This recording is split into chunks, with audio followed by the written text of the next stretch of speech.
Hello, hello, hello, everybody. Hey y'all, good to see you on a Friday. It's Friday. Yeah.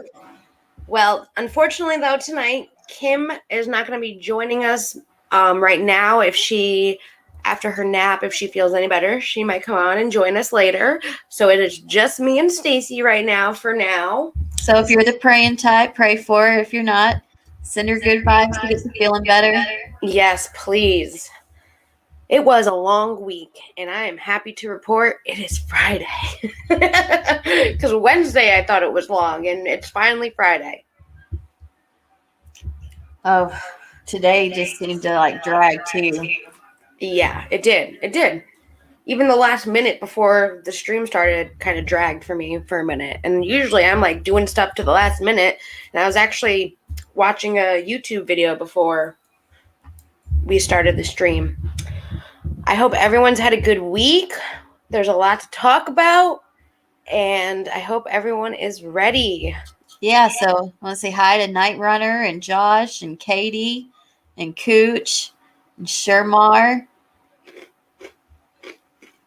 Thank you guys for being here. Yes, thank you for being here.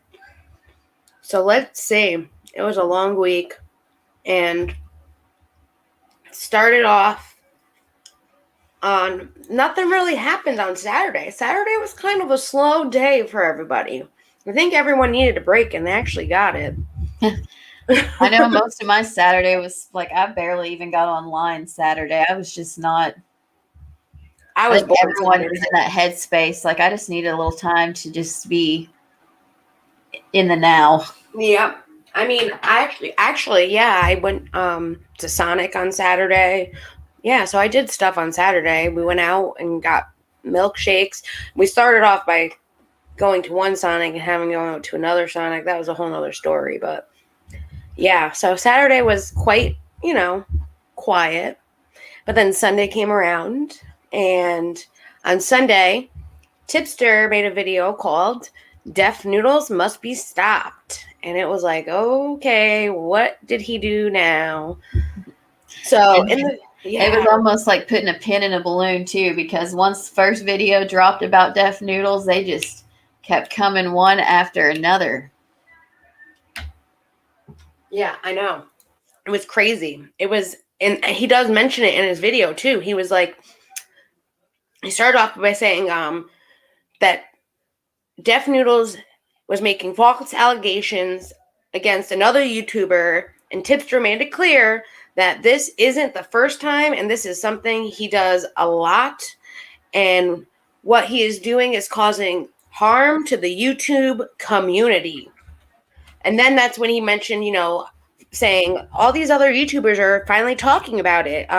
He mentioned Grady Hooper, Nicholas Diorio, Internet Unwind, Craig Bassett, Cavis, which I didn't know who Cavis was, and apparently, if you even go on Deaf Noodles Twitter page and you even put the word Cavis, he blocks you immediately. So I learned that. I mean, to be fair though, one of the times he wrote Cavis is cooler than you or something. So yeah, yep. And got blocked immediately. So I guess they don't like each other at all. And it was kind of weird. But Deaf Noodles has been going on a crusade against James Charles, who he recently botched several essay allegations and then was going on a blocking spree because he can't take criticism. So not only did he botch up some of the SA allegations that he was posting on his Twitter, he was blocking people because he couldn't take criticism. But also, can I ask a question about some of those things? Because I do have a serious question. Yeah. One of the critiques was that if you read the description of the video, it would say hashtag memes.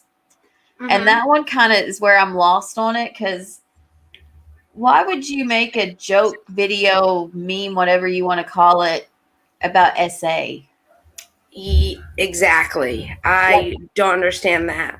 I would not think to look to see if that was Yeah, no. A joke or not, if I saw you make a video. I mean, that's odd. I agree. I would not go look at a video and be like, oh, it's about essay. It must be a joke video. Let's watch it. No. Sorry. And I do have even photos of the tweets that Noodles put out. So I'm going to bring those up on the screen in just a second. Like I said, that's the only thing that I would have to say, like in defense of Noodles, is I wouldn't go looking to see if it was a joke, because that's not something I would ever think to joke about. Exactly.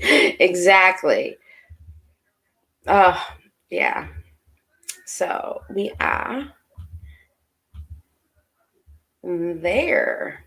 So this is the first one where he said these were the tweets covering the allegation. So these are all the tweets that he had covering the allegation.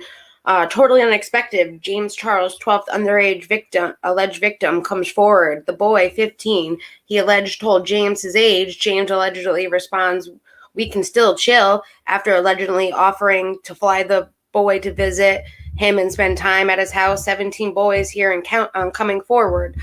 And the 15-year-old boy alleged told James his age. James allegedly responded with, I'll pay you to come now if you want." So, I mean, he did post a lot of tweets about this one alleged victim to then, decide to put out a tweet here a day later, I think it was, where he said, "No, removed last allegations against James Charles after TikToker didn't respond to question about apology video. Some reference in his comments. He blocked account after question about apology video. He previously denied faking it. Will update if more info becomes available." And that was one thing that Tipster was saying, like, if more info becomes available, like, what more info is going to be coming available? The kid lied about it. Like, there shouldn't be anything more coming available about this. Like, you screwed up. You took not even 2 extra minutes to find out that this kid made a video saying that he lied about it. Instead, you're putting out the tweets, and then, oh my gosh, he found it. It's like people showed him, and he found it after he blocked their comments too and blocked them on Twitter. He found the video, and he had to correct himself, and he just put a note. Here you go. Like, sorry, I sent these tweets out before. Come to find out, this kid lied the whole time. Nothing. Just like, note. Here you go. It still just blows me away that all these people are making fake tweets and videos and stuff about this like it's some kind of joke. Exactly. It's not a joke. Like, I guess especially because where I grew up, it wouldn't matter that it would happened against your will. You would still be looked down on for something like that happening to you. So, like, I just couldn't imagine just pretending like it did. Yeah. And a big thing also that Tipster was saying too is that the accuser is saying that, well, the accuser that we now know wasn't an actual victim, could not access the DMs, that they disappeared when you block somebody on Instagram. Now, me and Stacy did a test. I didn't save the screenshots because it's stupid. But we saw from the blocker's point of view and the blockee's point of view, and none of the messages disappear. The only messages that don't show up on the person being blocked are like if I shared another Instagram page with her, or I shared an Instagram photo with her. Those don't come up. The messages are there. And also, we found out that when I block Stacy, the blockee can continue to write messages and not know that they are blocked. So, I mean, if we do see some screenshots and you don't know someone blocked you, you can look like you were messaging them and they just never read it. Which, that was like, oh, we learned something new today. So we did do that. I mean, that was kind of the big thing that they were talking about was like I saying, yeah. I could block you and then tell you, write you this heartfelt apology and then tell people like, I apologized to Jackie and she never responded. Yeah. And even after I unblocked her, the message didn't come up either. So it's not like they send the message after you unblock somebody. So, I mean, it could happen. It really could happen. And that I learned something new there for future evidence, I guess you can say. But Tipster says the major news source will quote and use Def Noodles in reports. And when they report on things, Keemstar even called Def Noodles out on Twitter. The Def Noodles tweet he put out will update if more becomes available. Like I said, that was just like, what more are you gonna report on? The kid faked the video. Like, it was a fake allegation. I mean, Tipster told Def Noodles to just admit he did wrong and say he effed up and take accountability for what he did. And I think that's what we all wish that he would do. I mean, I feel that way. Like I just said, like, why would you not say, hey, I effed up?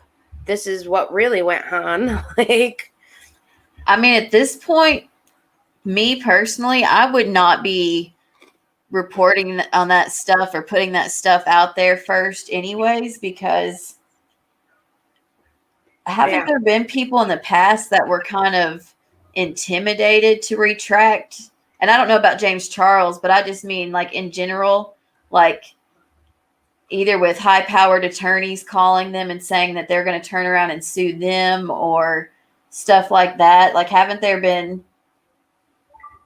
Yeah, there has been. There has been.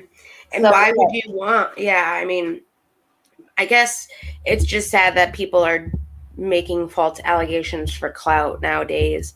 And it's not helping these victims that really do want to come forward. They feel like then people aren't going to believe them because there are so many false allegations being out there.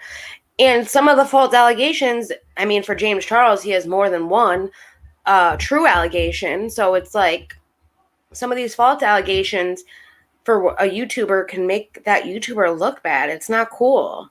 I really care. Happy to see you here, girl. And like, sometimes though, like people will even be intimidated by someone's fan base. Mm-hmm. Because fan bases can be very, very scary and toxic. That's for sure. And I think it's like no secret that some of the scariest fan bases are actually in that beauty community. Oh, yes. Oh, yes. I agree there. Hey, police wife life. So I'm thinking like maybe we just shouldn't like speculate on if these victims are victims or not, or like we should all just be quiet. Like they need to go. Like I agree. Just don't report on it. You can report and say there's been a new allegation and leave it at that, because these people were underage when it happened. So really their names and faces shouldn't be everywhere for people to speculate on. I agree. Even if they're the ones putting it out, you can, like you said, you can report on it. It really at this point. And then there are just some situations where it's like sometimes you need to wait. And I know that we're going to talk about another story tonight. And the point there, too, will be we need to wait for more information before anything can be said, because I'm not a speculator. I might think about it. I might have my own opinions about it. But I'm not going to tell you guys that I'm talking to and put it out on the World Wide Web, my opinion, because we don't know. And until I get more information, then yes, I will talk about, especially when it has to deal with SA or any kind of abuse or anything like that. Even like crime, like that's how I view crime too, and why I'm into the murder mystery and all that. Like, but it's just sometimes you need to wait to find out. So, I mean, if Def Noodles did a little bit more research, he would have found out that the kid said he lied.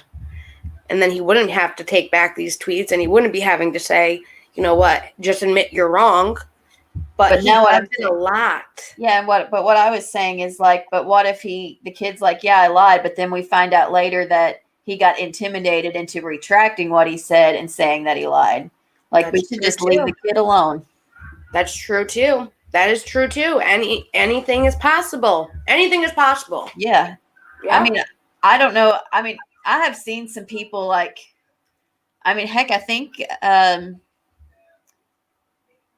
another story we have coming up, like maybe, I think it's even next, we'll be talking about a person's very, very toxic sycophant that would just go around threatening all kinds of stuff at people. You know, like people can get scared by that stuff. Yes, well, we can move right into that story because that was pretty much it. A lot of people made a lot of videos on Deaf Noodles, and pretty much the census is he needs to watch what he posts because a lot of big people, a lot of big report news are, things like that, look at his tweets and report from what he tweets. So he needs to be more careful because it looks bad on everybody in this YouTube community by just what he's doing, because then it's like, can we trust any of these YouTubers to have their correct information if this one that we've been trusting clearly can't get it right? Like, but we're not journalists here. I hate to say that. Yeah, it almost kind of felt like, well, they do make great points, and I watched all the videos, and I enjoyed most of the videos. Same. It did kind of feel like you could still tell that they felt some kind of way about Deaf Noodles anyways, though, because for them to be calling him out for this and everything, not one of them did I hear say anything about the person who was faking and making light of such a serious situation, in which for Deaf Noodles to yes you know what I mean, like if you really were wanting to call out the disgustingness that was going on, that would have been mentioned too, in my opinion. It was the kid that lied. The kid that lied he got like a slap on the wrist kind of feeling more. But I love the videos. I agree with a lot of their points. I watched all of them. I watched Nick the Oreos. I watched Grady Hooper's. I watched a new one called the guy, he calls himself Crow. It's like Crow and Satisfaction or something. I'll have to look up the name and put it. He's a smaller YouTuber. But I watched all of those videos on Deaf Noodles, and they had great points, and I agree with them. I agree that he needs to watch what he posts because he is looked at as someone that has information, and it looks bad. But I also think that they should have, the kid is underage. I mean, you can't really out him, but he should be getting the one like that, the most hate in a way, I should say. Like, why didn't you talk about him more? He's the one that lied. He's the one that did this for his fame. Like, well, and like if you think about it, like me, I don't do TikTok. You know, I don't. Yeah. So if I see a TikTok, it's because someone has like put it up on Twitter. So if you just watch it on Twitter, it doesn't show me all those hashtags at the bottom. Yep. Like I would actually have to click on the Twitter video and go to, or whatever they call it, and go to the TikTok video and go to TikTok. Yep. For it to even see that. So if he was watching it from another platform, he wouldn't have seen those hashtag meme, hashtag jokes, which I'm not saying he did. Yeah. But I'm just saying I'm an old person. I don't do the TikTok, clearly. Yeah, I get it. But going into the next day, which was our Monday, we had a video by Elle. Oh, I was so excited for this video from Elle too. Like, me too. When I found out she was gonna do a video and it was called "My Thoughts on the Lorianne Interview," I was like, yes, I want to know her thoughts on the interview and how she felt. Rarely care. Somebody they put out a little TikTok or something about James Charles, and then they put out an apology video, and then they deleted all of it. Yes. That's what happened. where he was like talking about how that James Charles hit him up and said that he told James Charles his age, and that James said, whatever, we can still hang out. I'll fly you out here. And then come to find out, the kid then did another TikTok saying that it was a lie and the DMs were fake. So, but Def Noodles had reported that here's another accuser coming forward, and he reported it and put out a bunch of tweets saying this is now what this another accuser says. Now it's up to 11, I think he said. And then, I mean, come to find out, there was more TikToks where he said, "Oh, it was supposed to be a joke. I was faking it. I didn't mean it." So. And then there was one video he shared where it was a parody the whole time, and if you were watching it on TikTok and you went and looked at the description, one of the hashtags was meme. Yeah. And that was supposed to let you know that it was a joke. Yeah. Exactly. And some people don't look at the hashtags to be like, oh, it's a joke. Yeah. And I was saying, I'm so old that I wouldn't have known that hashtag meme meant that made it a joke. Because I just wouldn't joke about something like that. I wouldn't be like, hey, it'd be funny. I'm going to pretend like I was essayed. Yeah, exactly. Exactly. That's not something you joke about. But with the Elle live that she did with her thoughts on the Lorian interview, she agreed that the interview didn't go as she planned, and that she thought it would be, she would ask a question, Lori would answer. She would ask a question, Lori would answer, and it did lose track, get lost off track. It got off topic, and Elle did try her hardest to get things back onto topic, but just the way Lorian was answering stuff and talking about things, it just got way off topic. She tried to keep going back to the lawsuit and how it came about, and it just didn't go like she had hoped.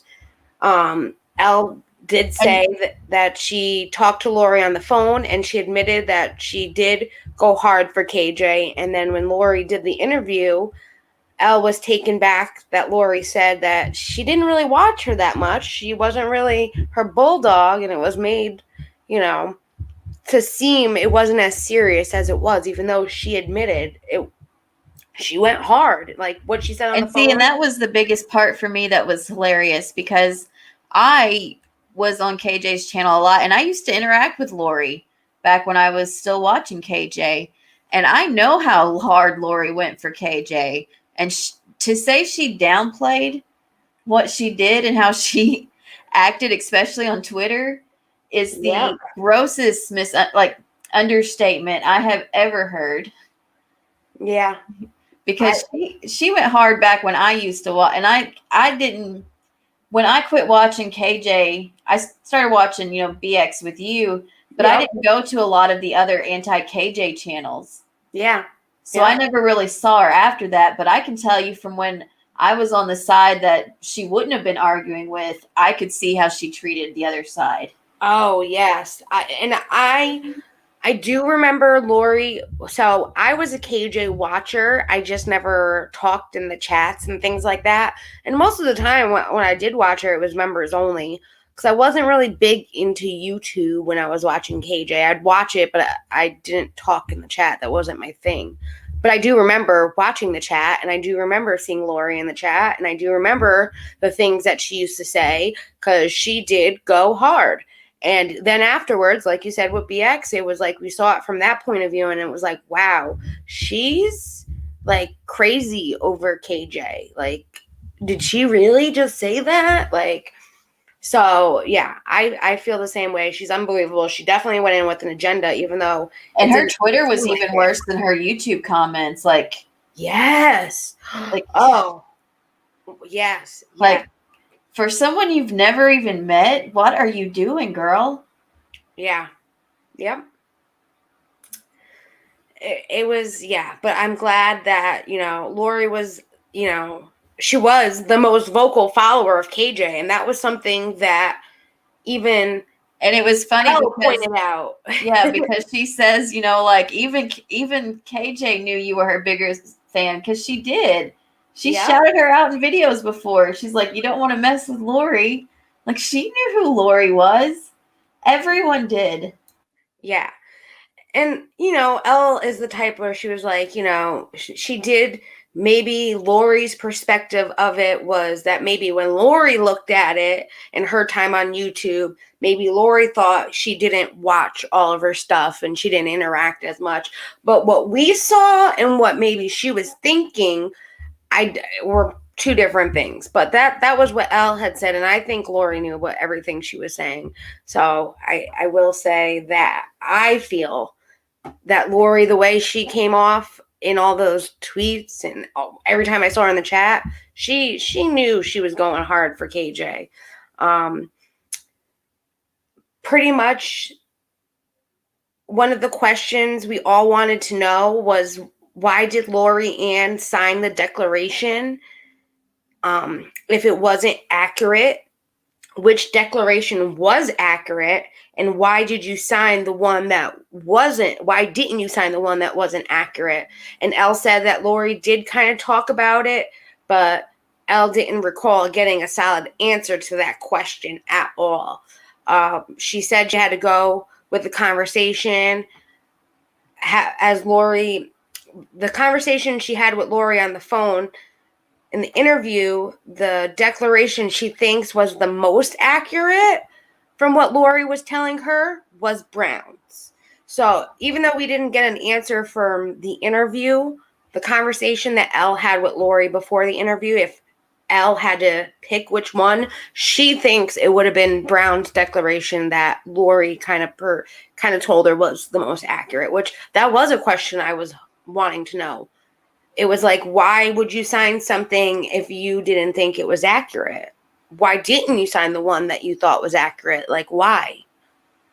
What happened? You know?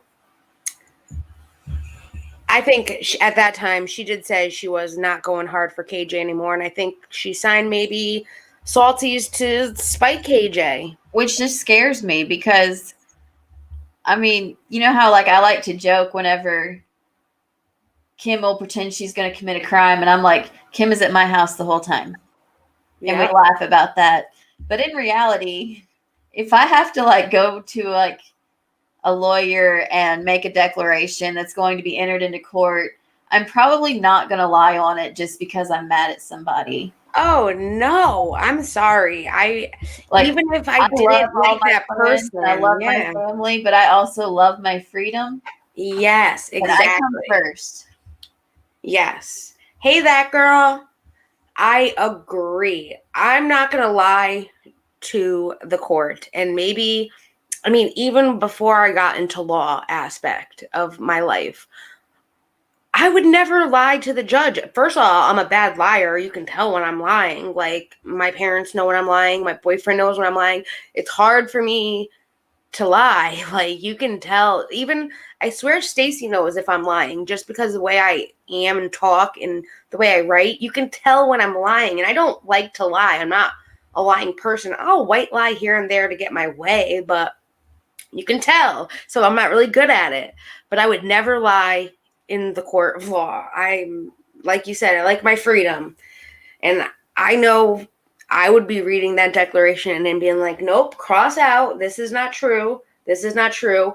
And if they didn't want to change it, I would suck it up and go to the person. Even if I hated KJ that much, which I don't, even if I was so mad at her and I didn't want to help her, you know, you can easily say, you know what? I don't really want to enter this declaration into the court at all. I don't want to be a part of this. No, I just wanted to correct you that you had the wrong Lori Ann, and that's all you need to, you know. And I agree with you, Police Wife Life. I think for the most part, LB did a great job. And yeah, she should have muted Lori when she started name dropping because they couldn't jump on and defend themselves. But I don't think that I don't think anybody was going to keep Lori Ann straight on track because I think Lori Ann went into that interview knowing she was only going to answer certain things and only say certain things that she felt comfortable with. And I think she probably got super nervous, and that made it even harder for her. And yeah, that girl, I agree. There is so much drama. And that's kind of why I like doing this for you guys, because I'm the type, I kind of watch it all and I don't try to get involved at all, because I'm the type, I do not like drama, and I prefer to kind of watch from the sidelines more than get involved. I mean, we might judge you silently, but yes, exactly. we watch it all. But we're going to come also here and tell you guys what is going on drama wise, and not have, like, we'll tell you our opinions on certain things, but we're not going to be biased towards one person or another. Like, and that's one thing I am striving to do the most, is I know sometimes I outside of Sunshinery, I do have an opinion, and I will tell Stacy and that, but for you guys, my opinion is my opinion, and I'm not going to broadcast that throughout YouTube, because we just need to remain sometimes unbiased about things and kind of just give what's going on and let people know this is what happened, and we got to wait, or, you know, we can't control this situation, but this is what happened. Like, so that's why I like doing this too. Hey, at that Amber chick. How are you doing? Hey, girl. I hope your dad's feeling all right today. Yes. Aw.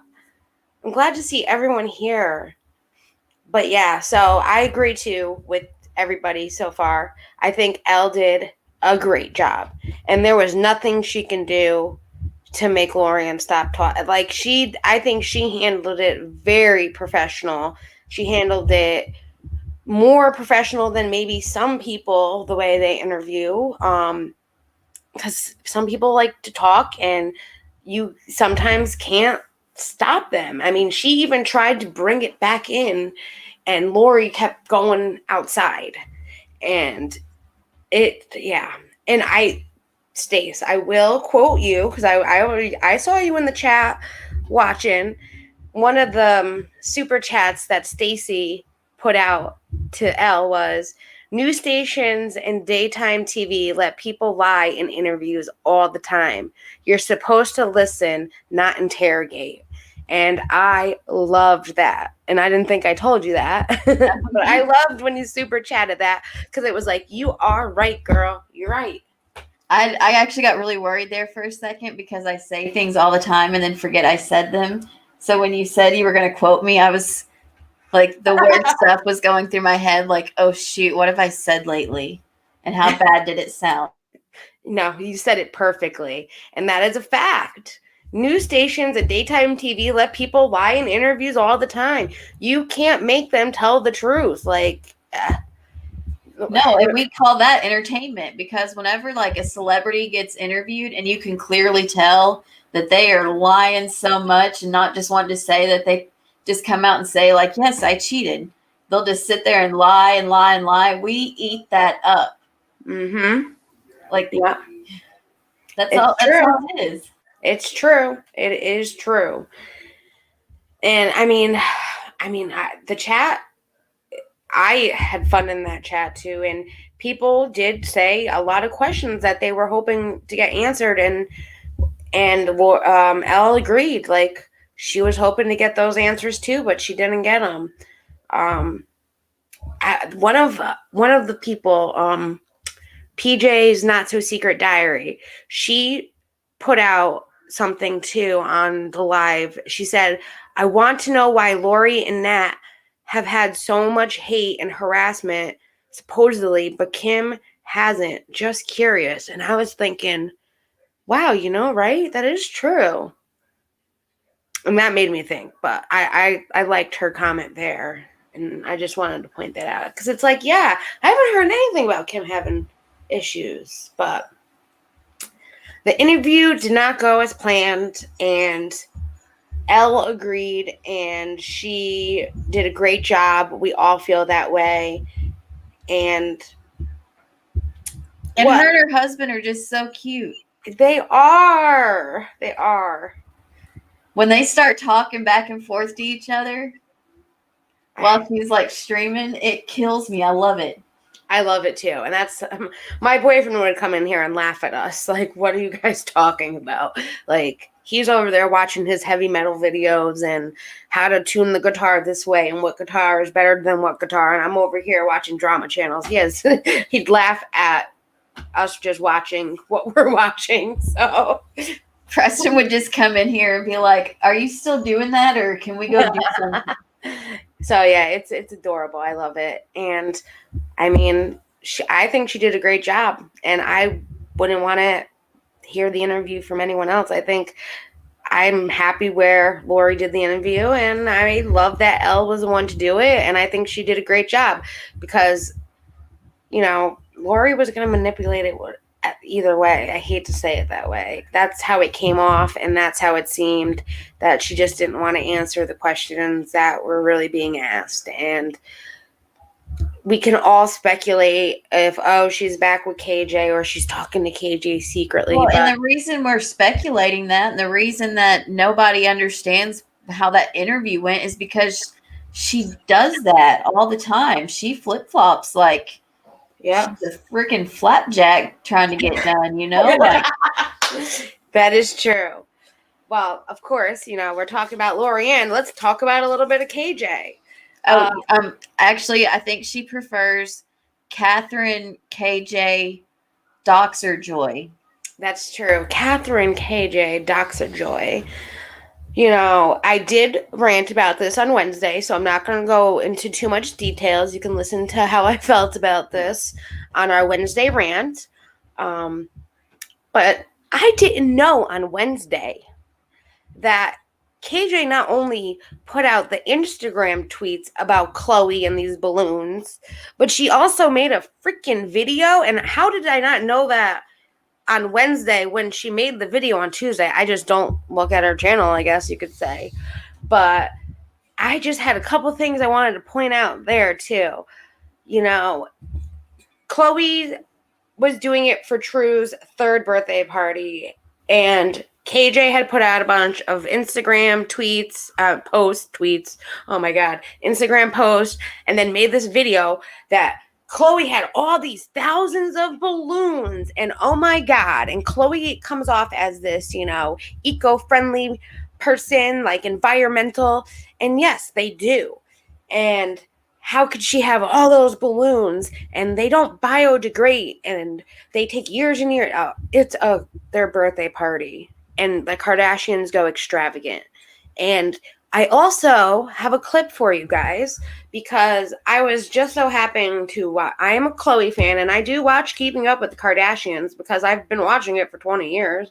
20 seasons.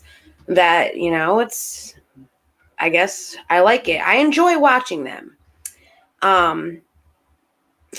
And I have this clip. So I was just sitting there last night watching this, and I was like, whoa, they're talking about biodegradable balloons in this clip.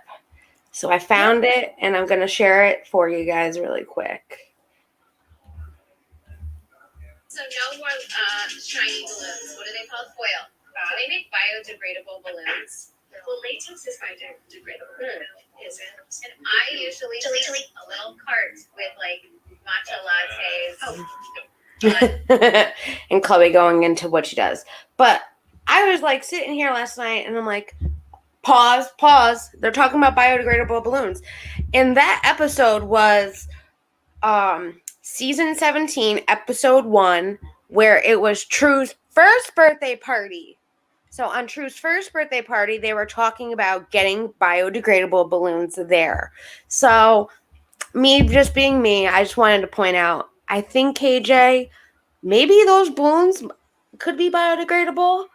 I mean, if she was talking about it then, and she's now more eco-friendly now, so I'm hoping those balloons were maybe biodegradable. I also did do, you know, I just looked around and I saw online that I found an example of some biodegradable balloons, and I thought, okay, maybe I'll just, you know, share this, because we found this photo right here. It's a website, Light in the Box, and these are biodegradable balloons. And me and Snoop, who's not here right now, she's busy working.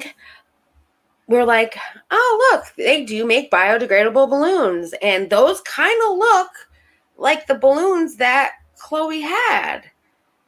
Oh yeah, look, they look similar. So I'm thinking if they were talking about it then, they must have been talking about it, they must have had some biodegradable balloons for that third birthday. It's people like Catherine, KJ, Dr. Joy that make Khloe even probably have to be worried about if her balloons are biodegradable or not. Like, why can't people just mind their Leave her alone business? Exactly. Like, just who cares? Don't make me come out and like take up for someone who will never have to worry about paying her light bill. Just leave her alone.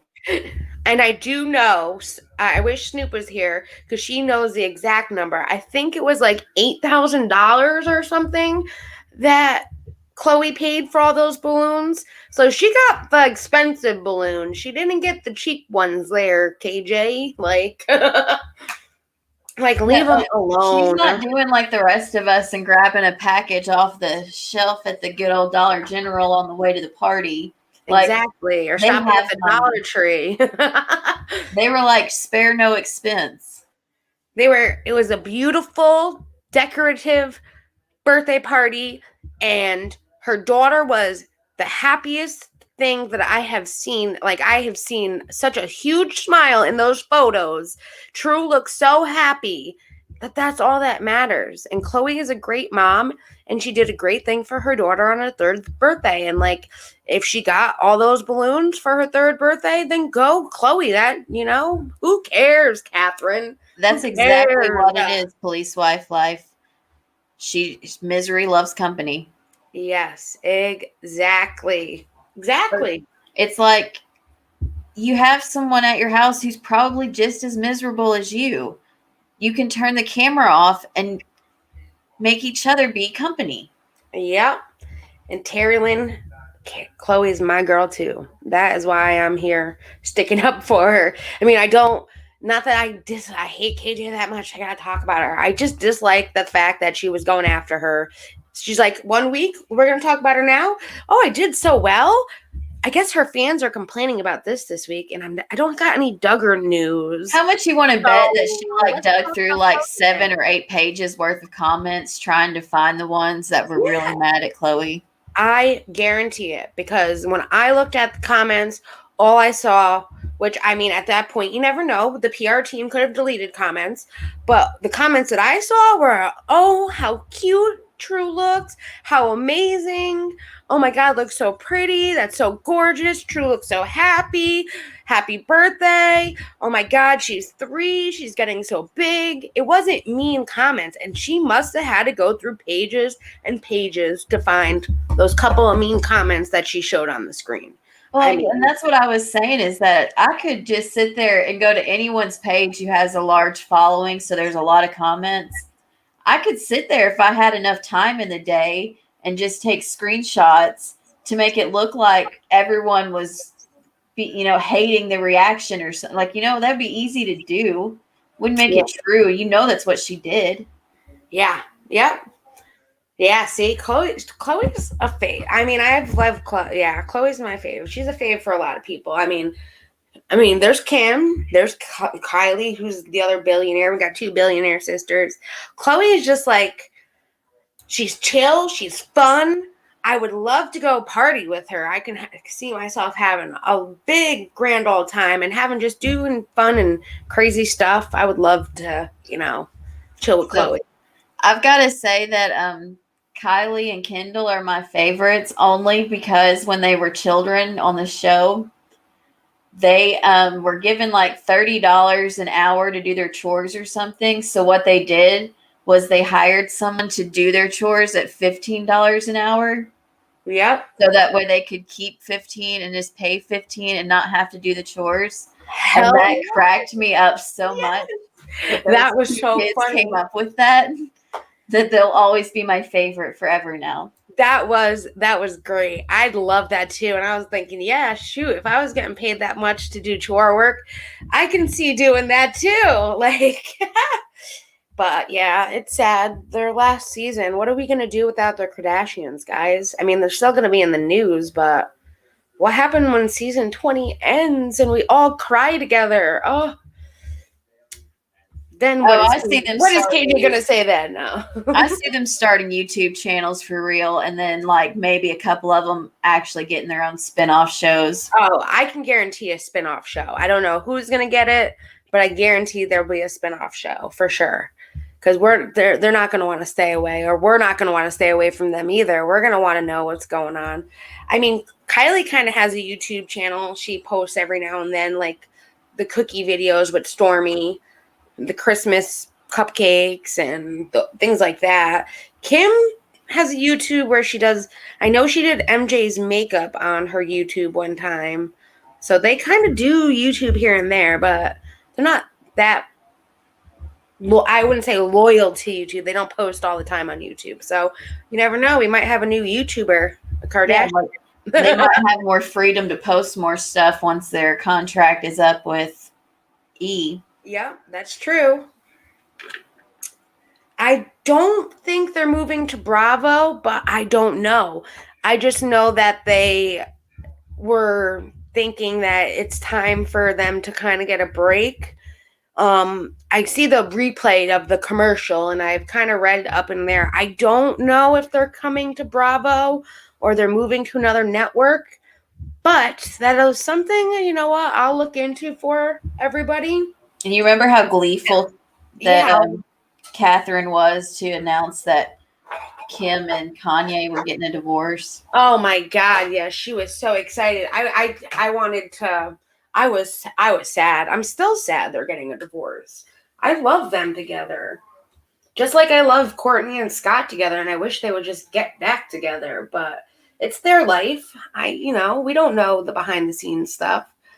But Jess, I will look into that for us, and I will definitely let everyone know if they're going to a new network or Bravo, something like that. But I guarantee if they don't go to a new network and the show is done, there'll be a spin-off of some kind. I do think that'll happen. I mean, they've had how many spin-offs? They had Kim and Khloe take New York, Kim and Courtney take Miami.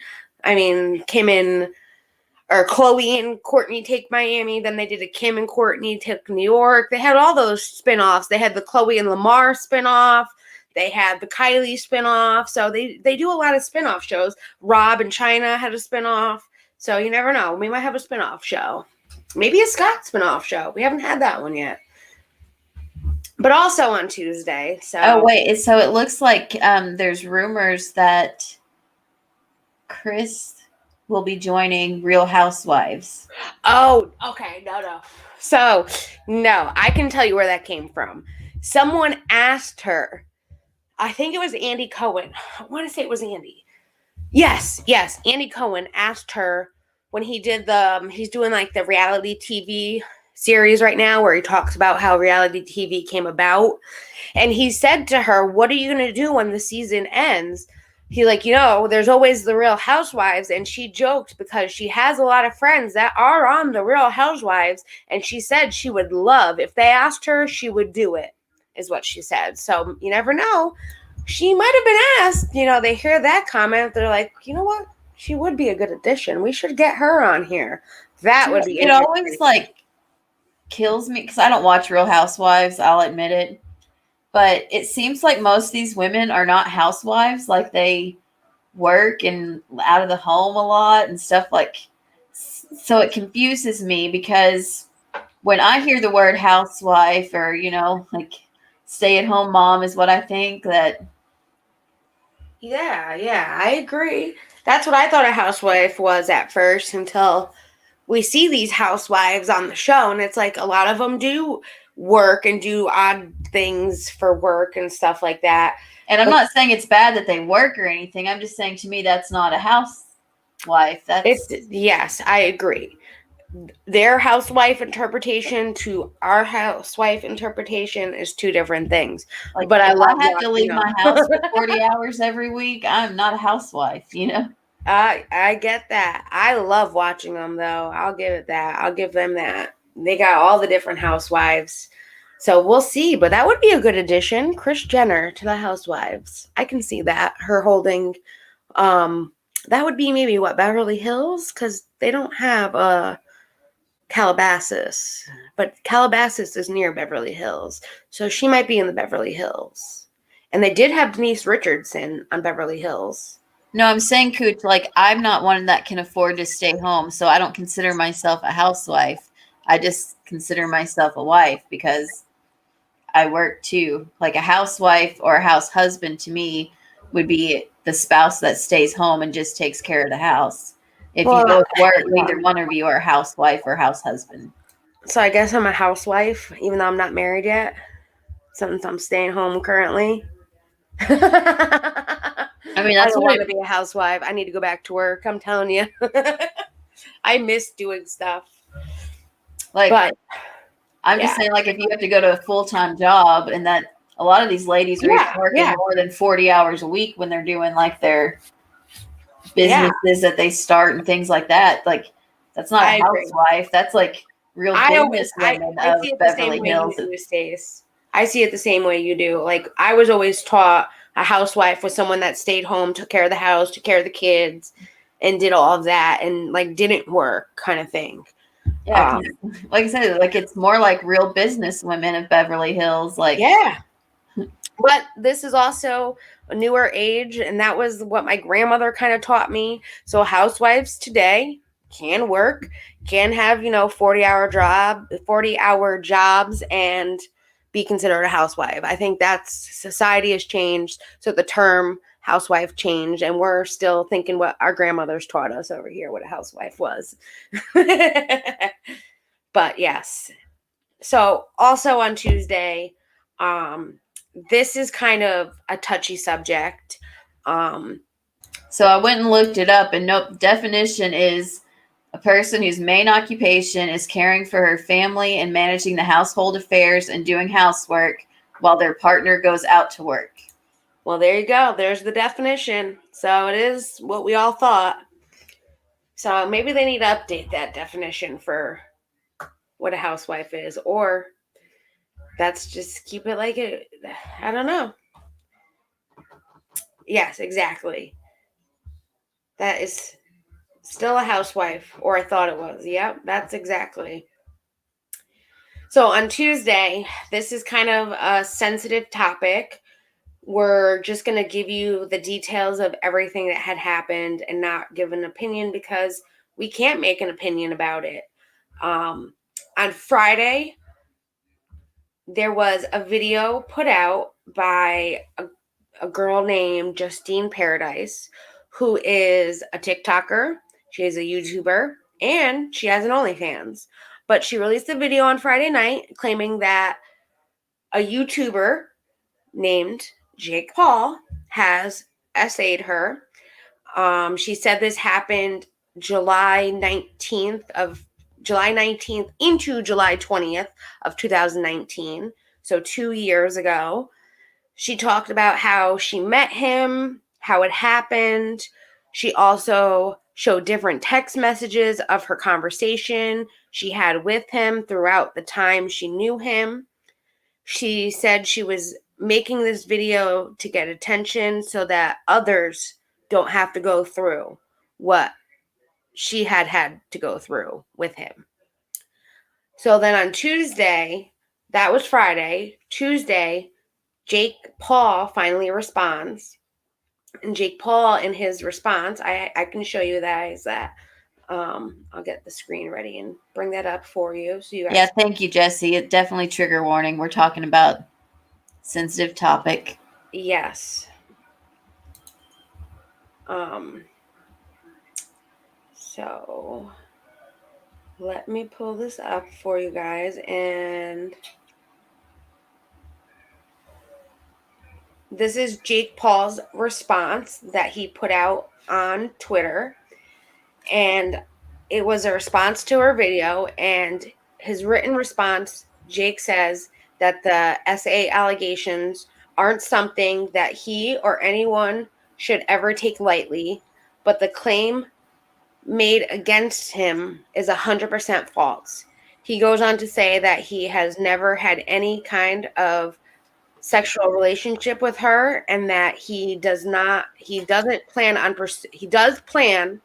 on pursuing this defamation of character case to the fullest extent of the law. He also does point out too that there is irreparable damages from those types of allegations, and more importantly, false allegations of this nature diminish those who have truly been victims of misconduct. And he's absolutely right there too. He also points out that at the time of her story, he was in a relationship, which, looking back, it is very true. He was in a relationship with Tana Mojo. They were engaged to be married, actually. He started hanging out with Tana at the end of April, May. They got engaged and they got married in July 28th. And she was saying this happened July 19th into the 20th. So that would be right before they got married. Jake ended the statement with saying that he will fight this to the end to prove his innocence, that this wasn't the first allegation and most likely won't be the last allegation that he's had to address. He explains that being in the spotlight since he was 16 and dealing with liars, fake news, and fake allegations are unfortunately part of the job, and that he will not back down from it. And years from now, his character as an individual will show and shine through these dark moments. So that is what happened there. Justine Paradise made a video on Friday. Jake came back on Tuesday with a response. And right now, there has been many different things being said, many different things by many different people regarding the situation. And at this time, we cannot confirm or deny if this actually happened or if it was done for attention.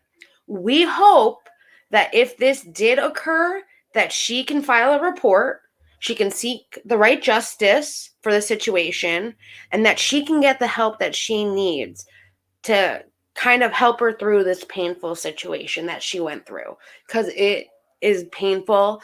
That should never have happened, and no one should have to deal with something like this. Nobody. And it's horrible, horrible, horrible, horrible if someone would do something like this to somebody.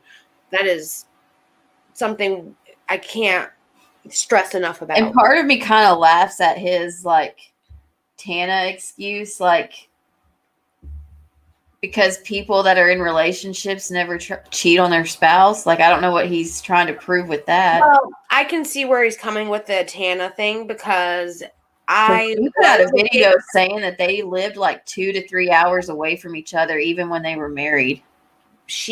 During that time, I was a big watcher of Jake Paul and Tana Mojo. And when they were together, I mean, from May, she wasn't like she was sleeping over here and there, but June and July, especially the end of July, she stayed at the house because that was during the Team 10 shooting too. And she did in one of their Team 10 videos, she moved in without Jake Paul knowing, and she was there for like 3 weeks, and she had like, he just always thought she was just staying over. He didn't realize she like moved in, type of thing. I don't know if it could have been just for the YouTube, you never know, but that was one of the things that they did put in the Team 10. But it was just, he was saying, like, he said in the statement, he's a mommy's boy and he was raised properly and he wouldn't do that in relationships. I don't know how he is in relationships, but I do know he was with her, and I mean, anything is possible. So like I keep saying, like, if this did happen to her, then she needs to go report this to the police. She needs to find the right justice for the situation and get the help she needs. I'm just saying, like, then putting that out there, like, this could cause a lot of damage if this is fake. Like, And just I'm just saying, like, using a defense like I'm a real mama's boy, that doesn't mean jack to me. I get it to you, and I get it to other people. For me, it was like, yeah, no, I can see what he's talking about because I used to Well, I watch. mean, like, He's portrayed that way. He you is have people portrayed. that were raised up and become preachers that still do this stuff. Like that, but people are not like infallible. Like anyone can make a mistake. So using that as an excuse doesn't mean anything because I don't think he was using it as an excuse. It's more explaining who he was as a person. But that's where me and you differ. I mean, everyone has their own opinion, and that's why I don't really want to go into this. I just know that if this really did happen to her, I really hope that she gets the help that she needs and she goes to the police. Like, you can't get anything done if you don't go to the police. And you've come out now on YouTube saying this, then you can go to the police and get the justice you deserve. You deserve the justice if he did that to you. If these are false allegations, this does not help other SA victims want to come forward. This only brings these people back because then they feel like people aren't going to believe them because there's all these false allegations going out and around. We already have it with the James Charles, and it was done as a meme. Like, this doesn't help people that are victims of SA at all. And that's what, like, I really hope in a way she's not faking this because it does not help other victims come forward at all.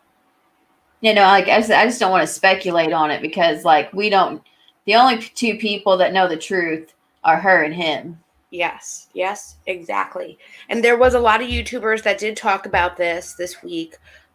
Charlotte was one of them. She did a live on Wednesday where she went over the video and statement and has similar viewpoints like we do. If it happened, it was a horrible thing for anyone to have to go through, and that she can't confirm or deny if it's true. And if this didn't happen, then, that's why are people doing this? You shouldn't be doing that. It's not something to be making fake videos about. So she was very neutral as well because there isn't enough information going around. Like, we don't have enough proof and facts. Keemstar made a video on Drama Alert on Wednesday as well, where he questioned why these allegations are coming out a week before Jake Paul's fight. This happened 2 years ago. Like, why did she wait 2 years to come out with this when he has a fight this week? Like, why did she pick this week of all weeks? That was kind of what Keemstar was saying.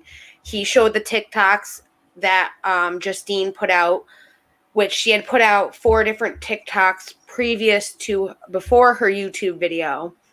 And he showed that where it said that she was working with a reporter and she couldn't put the YouTube video up till the reporter did a report.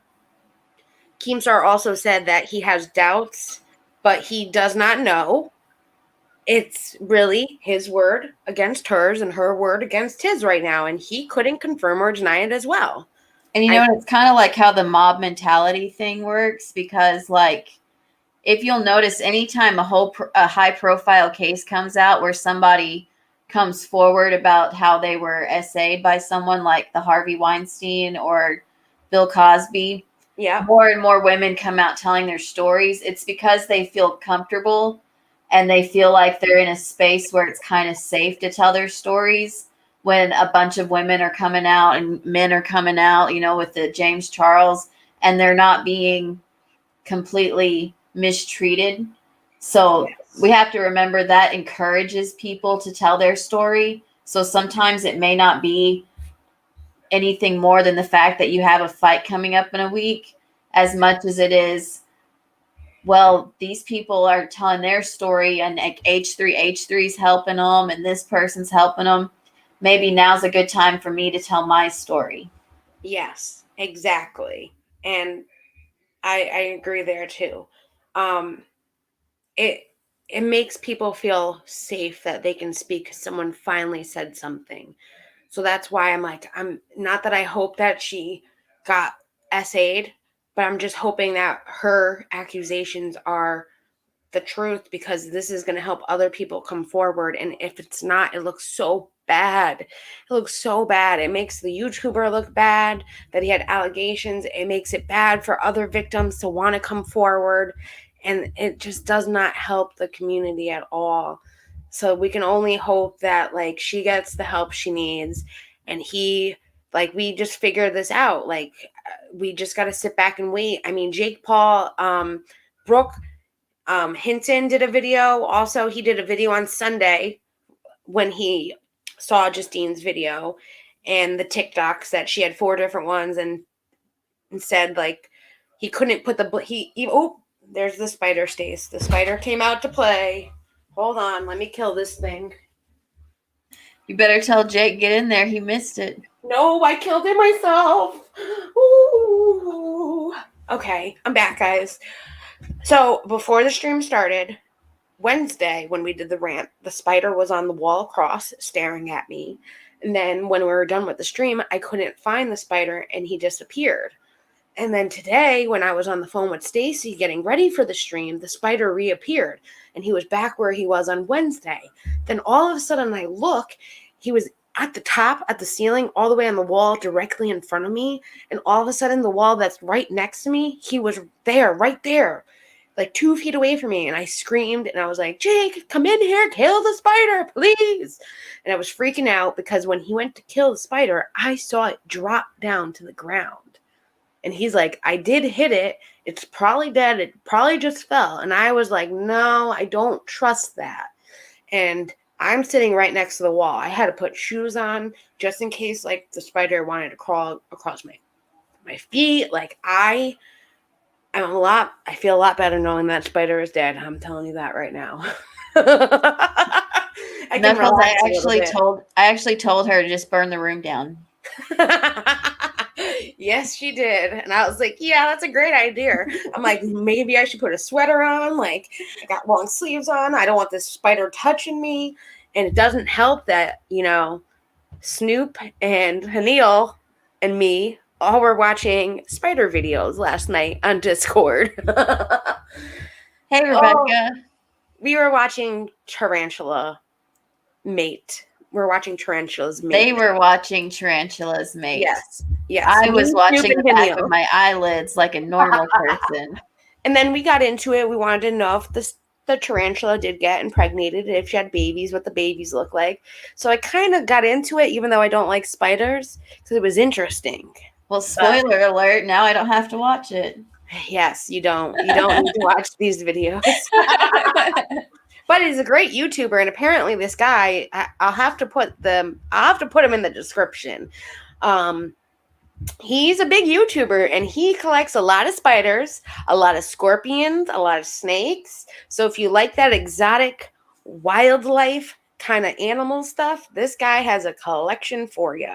And he's kind of funny because he's just like, at one point it's like, put the cap on top of the baby spiders, put the cover on top of the cage.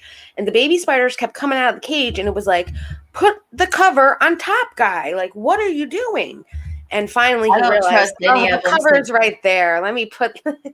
I don't trust any of them since Steve Irwin. I don't want to watch any wildlife shows. These are more exotic pets. He has the exotic pets. So I guess tarantulas are some people's preference for pets. That's you, not me. He is not my my gosh, when I go like, there's like a certain time of year where I guess is like mating time for them around here. Oh, and they will like run across the road while you're driving and stuff, and it's like living in a freaking nightmare. I see. Yeah, you don't do spiders either. My brother's new wife doesn't do spiders, or soon-to-be wife doesn't do spiders either. It got to the point that he was in Connecticut helping my parents get the house ready to be sold, and it was my mom, my dad, and my brother up here, and she was left down in North Carolina by herself. And she made my brother go all the way home because there was a spider, I think, outside the house that she couldn't go up and down the stairs, that she needed someone to come kill it for her because she wouldn't go to work, nothing until that spider was dead. So I'm a little better. Like I said, if I have to kill it, like I knew I couldn't scream because I'm live right now for Jake to come in the room. So I knew I had to kill that spider myself. So I got the courage. You guys helped me to kill that damn fucking spider myself. I'll tell you that right now. So I called my husband one day because the handle broke off on the sink and water was going everywhere. And I couldn't find the shutoff thing. So he's like, okay, well, go shut it off underneath the house. And he was on his way home from work. And I opened up the little space and I was like, how far away from home are you? And he's like, I don't know, about 15 minutes. And I was like, how much water damage can happen in 15 minutes? Because there's a spider right there and I'm not turning that off. Oh, you're too funny. Oh, yes, and in Florida, Kim would say that too right now if she was here. The lizards do eat the spiders. And those are like, aren't they like the orange lizards, the like little salamander looking things? Those things are cute. So when I went to Florida, I was catching them. And I kept one as a pet for 3 days because it was cute. But it stayed in a cup kind of thing, and I fed it. But yeah, no, spiders, not my thing either. But anyways, back to the recap.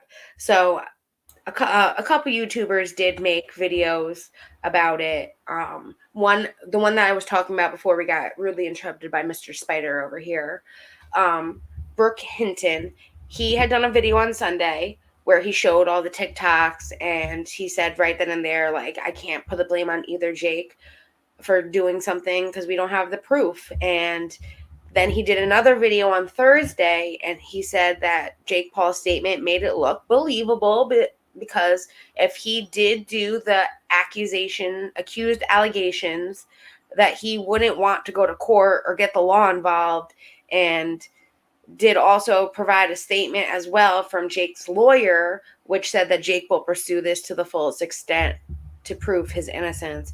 But again, he hasn't done anything yet, so we cannot confirm or deny anything. And I see his point. Why would someone that did something want to bring the law involved to prove they're innocent if they know that they're guilty? I do see that point. But he did again say he can't, it's a he said, she said situation.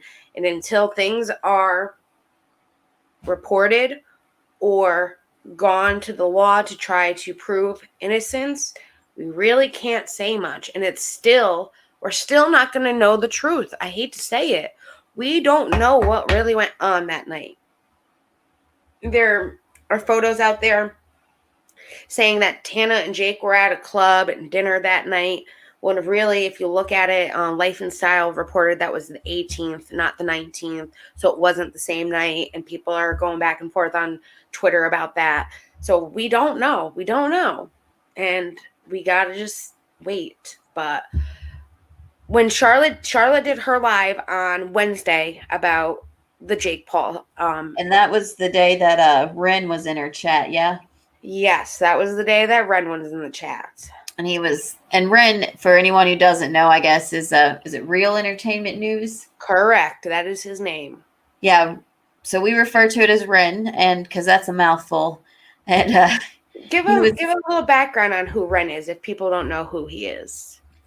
So, goodness gracious, I guess it's 2 months maybe? Yeah, about that. He went into a live chat with Catherine KJ Doxerjoy back when she was doing her little live chats every now and then. And she promoted his video coming up because he was going to do a video about AT2 and BX Beast Boy. And without even knowing who he was, she was just so elated that somebody was going to do a video on these two people that she did not like. That she went out there and she retweeted it. She said, hey, you guys should go watch him later. Yeah. And so, of course, we all did, both her fans and her non-fans like us, because what else were we doing? And it was awful. It was full of all kinds of bigotry and homophobic slurs. Yes, it was just, it was awful, awful, awful. And at that time, I'll have to be honest, and I think Jackie agrees with me because we've talked about this before, but if not, you can correct me, but I wrote him off after that first encounter. Yes, you did. And I kept going back to look and see what he was saying, because that first stream, Charlotte did go in there and say, you need God, like you need something in your life. And he took offense to that. And after that, he was making stream after stream about Charlotte, about Tspiracy, about how these ladies are crazy and their fans are crazy and we're just white women and we're just, you know, we don't know anything. And he got more nastier by the moment. So that one stream that everyone watched, he got worse. And he started attacking people that didn't do anything, that just went there to be like, what are you saying? And then I guess he started to turn that around, but like I said, I'd written him off. Yeah. But I guess he started doing like food reviews and showing his cats and just entertaining, like, and they were really enjoying his show. I know Tspiracy and him talked on a live, and kind of T asked him questions and he actually answered them without jumping to conclusions. And Charlotte and him made amends where she gave him a second chance. So he was allowed in her lives, and he was doing a good job not stirring the pot, as I would say, not saying things that he shouldn't be doing. And it was amazing that people were even giving him a second chance, because, you know, again, to reiterate, I was not good, you know, like, after the language I heard, you're going to have to do a whole lot more than just say sorry to get me to come back and give you another chance. I am with you there too. I wanted to block him so I didn't have to see his messages, but I'm happy that I didn't. I mean, like, I saw what he was doing still, because we all did, but I don't know. I mean, I aim to be as forgiving as some people one day. Yes. That's the goal that I aim for. I agree. But I'm not quite there just yet. I give T and Tspiracy and Charlotte props for even giving him like that second chance and that opportunity. And Julie Virgo was another one that gave him a chance. I give them props because I know it took a lot out of me. I did go on a stream and I did try to get him to talk to me because I had some words for him, because the way he was talking about us white women, and it was like, why are you categorizing all of us when all of us are not like KJ and her supporters, and what you're saying that we're doing, we're not doing. We're just trying to tell you what you said was crazy, and you talking about these creators you don't know and how you're talking about them is crazy. Like, cool it down. Like, and he didn't want to talk to me. He blocked my account, so I was one of the people he blocked. It's Ren Knuckles, Real Entertainment News. But he was in Charlotte's live, and apparently he was saying some rather very reprehensible comments. He was. I got that for you. So this was the first comment that he made. This is about the Jake Paul stuff. The story broke last week about Jake Paul. I do not believe this chick. I have to be honest. And it's like, okay, like, you're giving your opinion. Okay. Then he commented to somebody, if a woman does not want you in her mouth, she is not going to open it. And if you're in someone's bedroom and kissing them, what are you expecting to happen next? And I'm thinking to myself, what are you trying to say? What are you trying to say? Because I have been in people's bedrooms where it's like we're cuddling and watching movies. Like, oh, I don't think they expected anything like just because we're in the bedroom. Like, come on. Then it went into him. This is a comment back to Julie.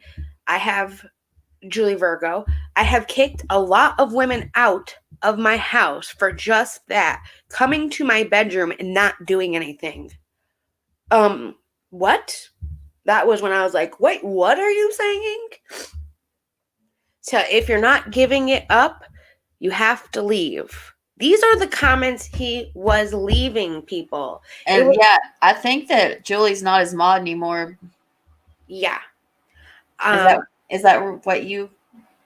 That's how I'm taking it. She was not. I have a comment from Julie too. about what she felt. This one says, I'm serious. I'm not inviting you to my bedroom for nothing else. We can hang out in the park or the living room. And it's like, wait, what? Yeah. And then I'm not saying you take it from the women, but you should not be in my bedroom. Okay. I mean, some men do think like this, and clearly he is one of those men that think like that. And it just proves it. So this is a comment from somebody else saying that you've been given a second chance, Real Entertainment News. Charlotte extended you grace. That's how beautiful our Charlotte is. You didn't deserve it, in my opinion. And I agree with you. And Julie Virgo said, I just hope he educates himself.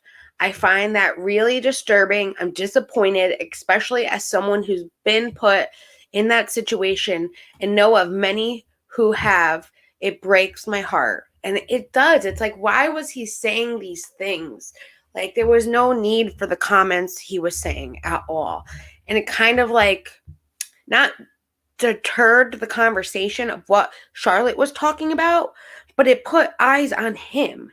And he kind of, I don't know if he did it for attention, but that's not how you get attention either. By saying things like that. You don't do that. I mean, it was just one more thing that, just checked it off on the list. Like, last night when he did stream, she told him to take her wrench. Well, I'm very proud of Julia for that. I'm happy for that. Because he got plenty of chances from everybody and he didn't change. We thought from some of the conversations that he was having in other creators' chats that maybe he did like change. Maybe he was changing and seeing what he was doing. And then it was like, boom, here you go. Here's my true colors, guys. This is exactly what I mean. And everyone's entitled to their own opinion, but what he was saying, it's like, you are maybe why there are people like this in this world. So I was looking ahead at your next story, Jackie, and wow, this is really surprising to me and not for a reason you would think. Okay. So you say Jennifer Lopez and Alex Rodriguez officially called off their 2-year engagement with a statement saying, "We realized we are better off friends. We will continue to work together and support each other on our shared business and projects. We wish the best for each other and one another's children. Out of respect for them, the only other comment we have to say is thank you to everyone who has sent kind words and support." J-Lo and A-Rod started dating in 2017, and that's where the surprise hit me because I swear I thought they had been dating since at least forever. I know, it feels like forever, right? Like whenever I was reading that timeline, I was doing the math in my head, and I'm like, no, it's been longer than that. And usually I've reached the age in my life where I'm like, that wasn't that long ago. Yeah. And it'll end up being 20 years ago. But this time it was the opposite. And I was like, I feel like I was reading about them in tabloid magazines back in my 20s. I feel the same way too. I feel like it's been forever and ever and ever. And I just want to point out, yeah, the Dear Vet show did try to help him out too. Yes. But I do feel like it's forever and ever they've been dating. It's like, but I guess because we've been talking about J-Lo and A-Rod was big back then too, maybe it kind of felt like that. But when I read that they've been together since 2017, I was like, what? You trying to like album? With like all of last year being canceled by the beer virus, like maybe it just feels like everything feels like it's been so long, but it just I don't know. That's where I got surprised at the story. Yeah. I was like, nope, it had to have been longer. There's no way those dates are right. Yeah. And I guess it was March of 2019 that they announced their engagement while they were in the vacation in the Bahamas, and that even feels like forever ago too that they've been engaged. Due to the C virus or pandemic, we can't really say it, I know that they had to postpone the wedding twice, and I guess they were going to get married in Italy, and Italy was one of the hot spots for the virus. So it got put off, and then last month there was rumors that A-Rod was rumored to have an affair with the Southern Charm star Madison LaCroix. And J-Lo kind of put the kibosh on that and was like, no, we're working things out. We're together and we're working things out. Like, we're not separate. And sources close to them also had made statements saying that they were working through things and that she's in the Dominican Republic and he's in Miami, and it's tough seeing each other. Especially yeah, and that's what I heard too, yeah. Terry Lynn. I heard that as well, Terry Lynn. Oh, wow. And I don't know who that person is, so I'm going to have to look them up later. I'm missing.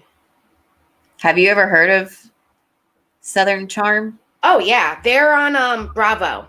So it's a Bravo show. It's kind of like The Real Housewives, but with men and women. And it's like a show.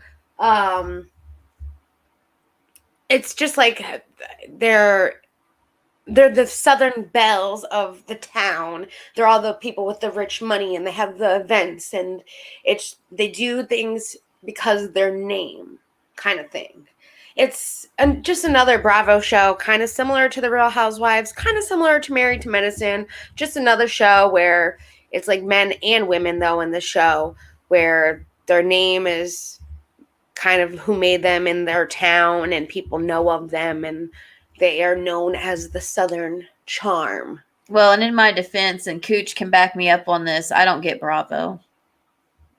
Oh, okay. Well, I can give you the Bravo app and password and, See, that's why I've never heard of Southern Charm. Like, I do watch them when there's nothing else on. So I do know Southern Charm. They usually come on. It's probably on. I know they have a new season. Good night, Cooch. Oh, they just ended a season, and there's going to be a new season coming up. So I do know that because their reunion was pretty fiery. I don't really remember the reunion though. So he was rumored to have an affair. And Terry Lynn saying Madison and him did exchange texts. So, yep, I did hear that as well. And then, so you're saying down here that out on Wednesday, he posted to his Instagram story a video showing off pictures of them and the kids, along with the Coldplay song Fix You playing in the background. Yes, I had a video of it too to show everybody. That sounds so cringy in high school. Yep. And they're saying that people are thinking he did that as a warning to his fans of what was to come. Like, yeah. I'm in my 30s, which is probably a lot younger than both of them. And I would not post a song and picture montage to my Instagram to alert people if me and my husband were having marital problems. Right? That was just like, what? But yeah, here's the Instagram post. So here it is right here. And obviously, we don't have the Coldplay song, so just pretend that you're listening to Coldplay Fix You in your head as we play it. Or do like me and pick a song you like better. Right? Do. Try and fix you. If I remember the words. So it's okay, them, their kids. Jennifer and Alex in the sand. And that was the whole clip. It was like 15 seconds. I played it twice. I'll play it real quick one more time. So we got the picture of them, their kids, J-Lo, it looks like, and her daughter. And try and fix you, Jennifer and Alex. Yeah. So people are reporting saying, oh my God, maybe he was trying to warn his fans what's going to come. Because Thursday is when they both came out with the statement together saying, you know what, we're better off friends and we're going to stay in each other's lives for the business and all of our projects we're doing. Like, that seriously sounds like something I would have done in my MySpace days. Yes, exactly. Pick the song about how you were feeling, if you were going through a breakup or something, and I would totally do that. Be like, all right, what Taking Back Sunday fits this best? Yes, or what Blink 182 or The Used, or what song am I feeling today now? Oh yes, that was definitely my MySpace. That was for sure. Also on Thursday, we did hear that Jenna Marbles and her boyfriend Julian announced they're getting married. So we went from two people calling off their engagement to two people are gonna get married. I don't know a lot about Jenna Marbles myself, but all I can say is congratulations. We're happy for you, and you get it, girl. You look great in that dress, and I don't really know them that well, but I'm happy they're happy because I'm happy when people are happy usually. Exactly. I'm happy. Unless you're a bad person that does bad things, and I don't like it when you're happy, because if you're happy, then a lot of other people are sad. Exactly. But yes, congratulations, Jenna Marbles. Like I said, enjoy it, because that day is one day and it goes by fast. And I'm learning that now as my brother's wedding is happening in a couple days now. Oh my God. Less than a week, guys. Less than a week. Are you looking forward to that ride? So next Friday, I will be at the rehearsal dinner. And I'm going to try and sneak on to be with Stacy and Kim for the recap, just for a little bit. But I know that they're going to be like, where'd Jackie go? We got to rehearse this. And I'm a bridesmaid, so it's not like I can just sneak away for the bathroom for an hour. So unfortunately, I won't be here next Friday, but I'm definitely going to try and pop in for sure. I've got like 33 years experience walking. I think I've rehearsed enough.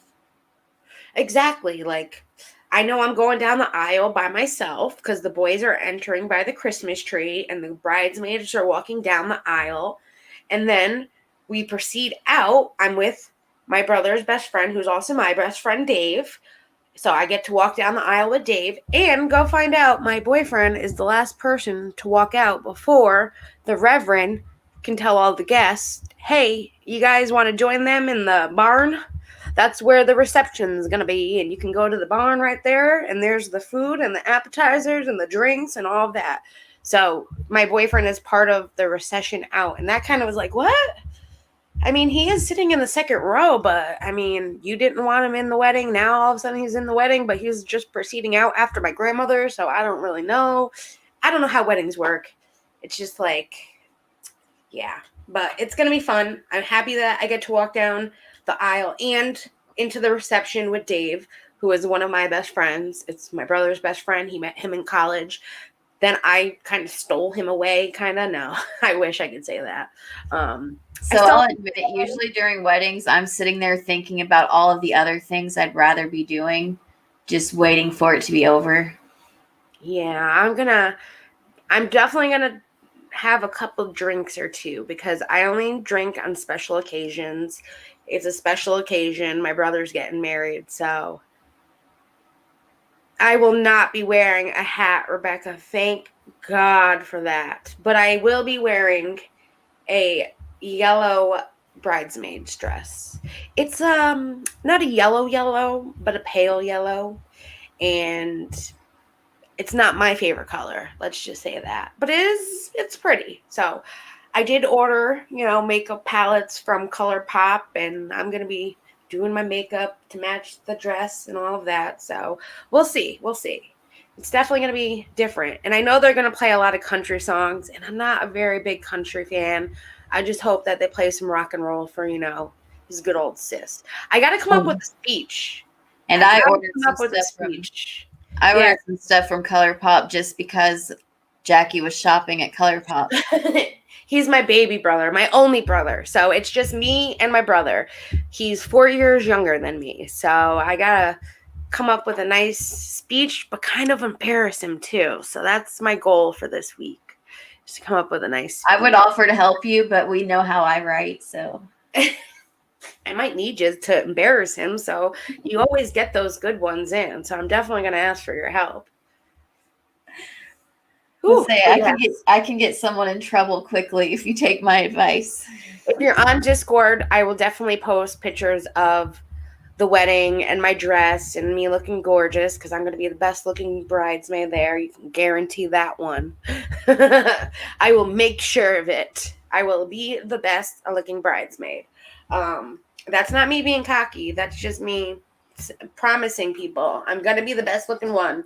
And I'll definitely post it on Discord for you guys. And who knows? Maybe I'll sneak it in to the recap when I come back the week after, just to show everybody what my dress looked like and what the happy couple looks like too. Because I am happy for him. I'm happy that he found someone that he wants to spend the rest of his life with. She's an awesome girl, and I do love her. The only thing I didn't like was her friends. I don't not like her. I love her. I just think she has friends that she can find better friends, because friends don't sit there and talk about each other behind each other's back. That's not really good friends. And that's the type of friends she has. And I don't know if maybe she never had friends that were like me and Stacy, where we just tell each other everything. And even if Stacy has a hair sticking up or Stacy did something wrong, I'd be like, yo, Stace, you know, you're looking really, really bad right now. I wouldn't do that. If you don't have a friend that's honest with you and they would talk to your other friend about you behind, that's not really a friend. But I love her. She's awesome. And I hope that they have a great life together and they give me some nieces and nephews besides cats and dogs. Because I got a couple of them already. I got a niece, doggy, and 2 nephew cats. So I need some baby action because I'm not having a baby anytime soon. So And we know Jackie just really wants to go baby clothes shopping because that's the best part. Exactly. And then I get to be Auntie Jackie, and spoil that kid rotten too. And I know you love to spoil your brother's child, so, or your sister's child, excuse me. Yeah. It's Kim's brother. You have your sister, yeah. Yeah, So, that little one is definitely very spoiled. Yeah. And she'll So probably be the only one in our family because I'm not having any. So yeah, you say that now. You never know. You never know, girl. I'll know in a couple months when Preston can't have any anymore. We're not having any. We'll do that in 1 minute. Let's finish up the recap because there's one more story that happened. Actually, there's 2 little ones, but we'll give you our most embarrassing story. I have to think about it anyways, so that'll give me some time to think about it, Jess.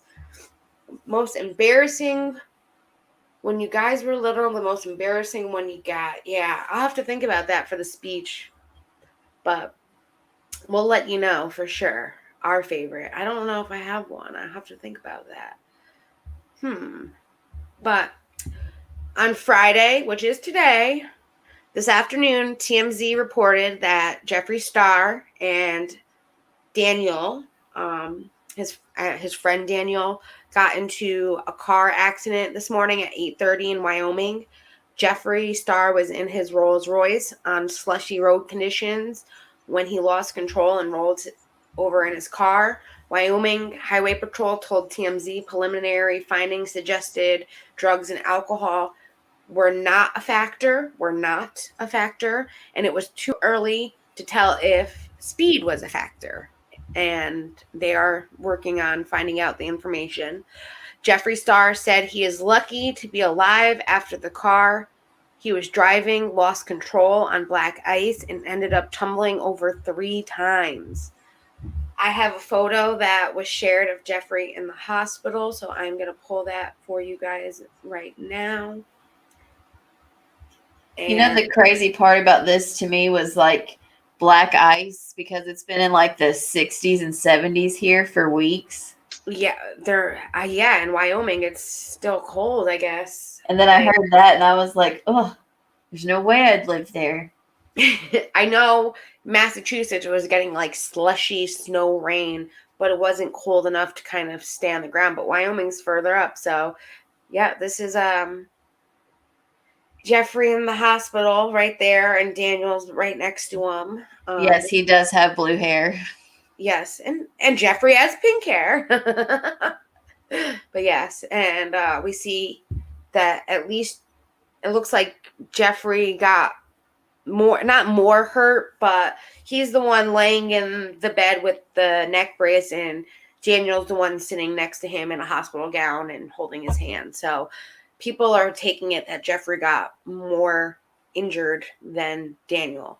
And it was confirmed that Jeffree was driving the car, because in his statement he said in the car he was in, and it was like, no, in the car you were driving, because it was confirmed you were driving.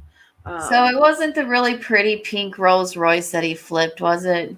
So we don't know. So I have pictures of this beautiful Rolls Royce, and people are thinking that it might be this car because this is the only one that he has.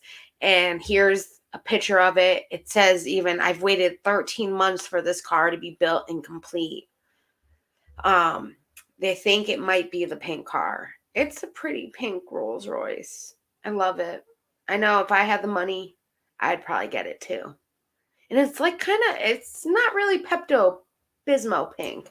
It's a nice pink, and it's limited edition. Everything is custom Rolls Royce interior and all of that. So, I mean, look at it. It's pink. I love it. It has lights in the ceiling. I love that. But see, I'm like, always have to mess with people, so I would have to put like a Mary Kay sticker on the back of it just to be funny. Yes. Oh, that's too funny. My baby, my cousin's little girl, I was over there the other day, and she goes to me, she goes, Cousin Jackie, I saw a pink car at Dunkin' Donuts. I said, oh, really? I was like, wow, that is so cool. I said, do you know if it was a Mary Kay car? And she goes, what's that? I'm like, oh, the girls that work for Mary Kay, when they get up and they sell a lot of makeup, they give them pink cars. She's like, oh, no way. And she's like, she's got to be like 5'6". So she thought it was the coolest thing ever that she saw a pink car. And she had to tell me, because she knows my favorite color, one of my favorite colors, is pink. I paint everything pink. I had a hot pink living room that my uncle hated me for when I moved out and he had to paint it. So, you know, I tried putting a Go Green sticker on my husband's pickup truck. Like, I like to just do stuff that ticks people off. Yeah. I'm a bit of an instigator. If we find out it was the pink Rolls Royce, we'll definitely put it in the description. But as of right now, they did not say if it was the pink one or not. So I can't confirm. But I only do mean stuff to Preston, so everyone else is safe. Oh, okay. Okay. We'll see. No, I'm just kidding. Custom Star Pink. That is a nice custom star pink. But yeah, unfortunately, poor Jeffree. I hope, he recovers very soon and that they're okay and he's not hurt. I mean, it looks like he went through a lot. A car flipping 3 times. That is crazy. And I can only imagine I remember watching a car that I wasn't in flip in front of my house, and just every time I can see it, every time I look at the island over there. So I can only imagine what he's going through right now, laying in that hospital bed, just remembering. I can definitely imagine. Yeah. I mean, gosh, poor both of them. I mean, it's got to be hard. It's got to be really hard. Because I flipped a car 4 times. So you know exactly what he's going through right now. Exactly. So, I mean, we don't know if it was because of speed, but we know it was slushy, and it was slushy out, and there was black ice on the road. So that is what TMZ was told and reported to us. And Jeffree, we just hope you and Daniel get well soon, and that you're not feeling pain anymore. They have enough money to live anywhere that they want to. Like, move somewhere warm. It's cold up there. I forgot why they moved to why he has a house in Wyoming. I know that he likes it there. I don't know if like that's where he was from originally. I forgot. I watched a YouTube video of him like showing off the Wyoming house and him bringing the cars there. And I can't remember in the video if the pink Rolls Royce was one of the cars that he brought over there. I know he brought the hot pink. I want to say it's the Lamborghini. The hot pink Lamborghini is there.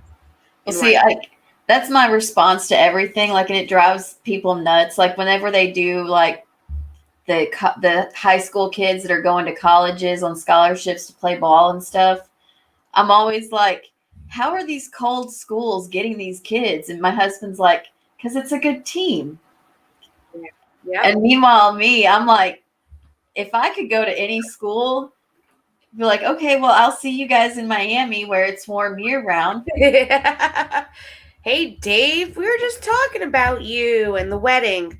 There's my friend Dave Bitso, who I'll be walking down the aisle with at the wedding. I think that the Rolls Royce was definitely built to survive an accident like that, because most cars nowadays are like a plasticky kind of car, as I call it. They're like built kind of crappy in my opinion. I like the older cars because you know what? They were metal. And the metal, it takes a lot to get a dent and things like that. And I know from my boyfriend getting into an accident with 2017, I want to say the year was for the truck. It just crunched up, and it was a little fender bender kind of accident. And the whole truck just crunched up, where like I've had accidents in steel body cars where there wasn't even a little dent on my car or the other person's car.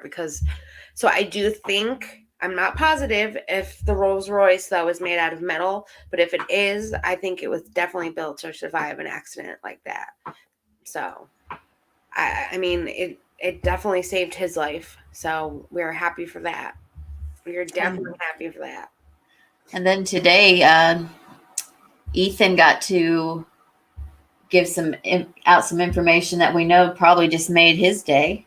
Oh, you know it. Because Ethan's never been a big fan of James Charles anyway, for many reasons. Yeah. Before all this stuff started coming out about James Charles. But he did tell us today that James Charles was replaced on his show, Instant Influencer. And I had not heard of the person who was replacing him before today. Had you? No, I never heard of him until today. And I was shocked when I went to his YouTube channel, and he had 20.1 million subs. I'm like, yeah, like he's huge. I've never heard of him. Yeah. And like I thought I knew pretty much a lot about, like I don't watch a lot of the different genres, but I know a lot of the bigger YouTubers, I thought. That's what I thought too, until this name got thrown out today, and I was like, what? Who?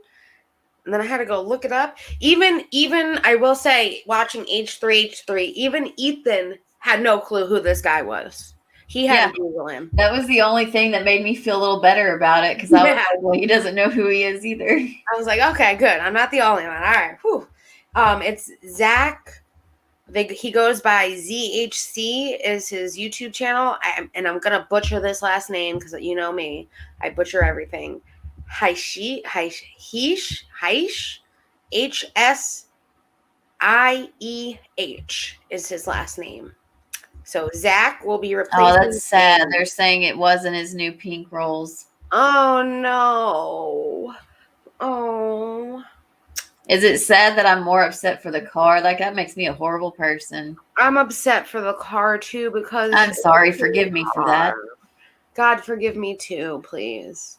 I mean, we know he's in the hospital, so he survived. He will get better soon. And I know Jeffree, he will pursue, and he will keep rocking that on. And I'm just sad. Yeah, that's a very pretty car.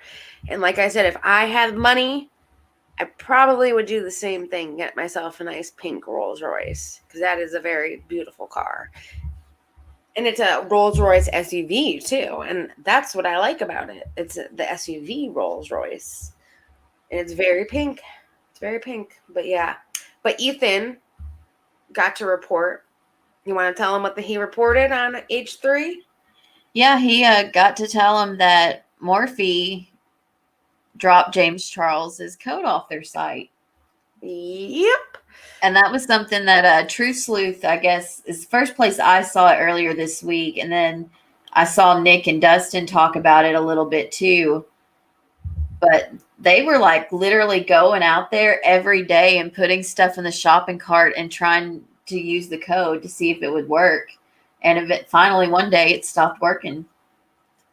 Now Wow. you can still get all James Charles merchandise on their website. And last time with like Jeffree Star, everything got marked down and they didn't restock it.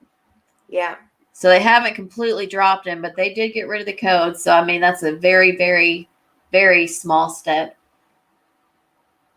Wow. Yeah. Wow. I mean, it's good to see that they're taking action and they finally stopped the code. I mean, people were asking, like, people I think were even like tweeting Morphe, telling them, why do you have his code still up? Like, why does his code still work? So for them to just get rid of it, it's like, all right, it's about time. And when I know in H3, Ethan said that YouTube didn't have any comment about why they replaced James Charles. But he was shortly dropped after the accusations did come out. That was one thing YouTube did do. As soon as the accusations came out, they immediately dropped James. It's Instant Influencer is it's a YouTube show. And I saw maybe 2 or 3 episodes, but I couldn't tell you what it's about. Yeah, Rebecca, you're right. Lady Penelope did have a pink Rolls Royce. Oh, okay. Good to know. The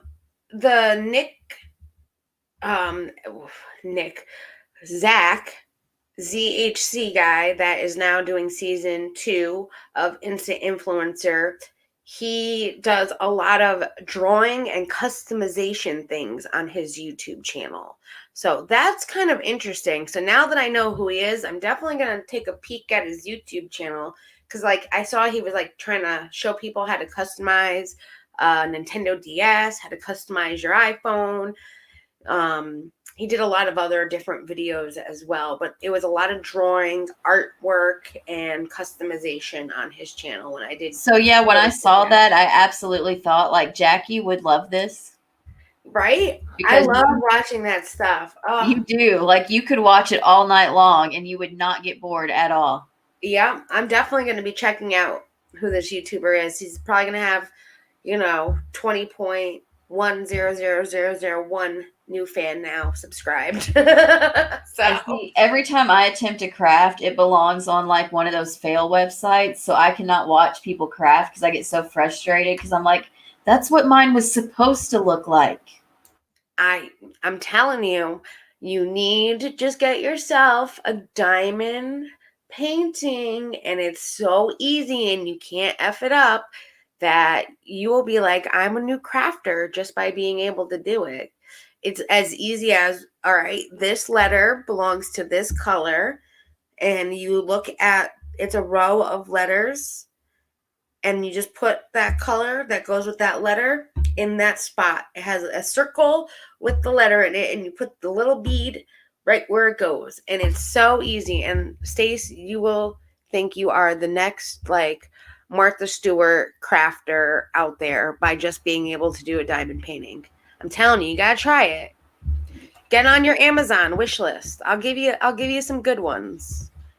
Which we do have on our Discord. We do have a DIY arts and crafts channel where I do post all of my arts and crafts stuff. And I know Cooch does diamond art, so she's posted a couple of hers, and I posted mine. I'm working on my second one right now. It's very relaxing too. I'll give it that. But some people are craftier than others, and that's where I kind of am a crafter. I exceed there where you exceed in aspects that I never will experience, Stace.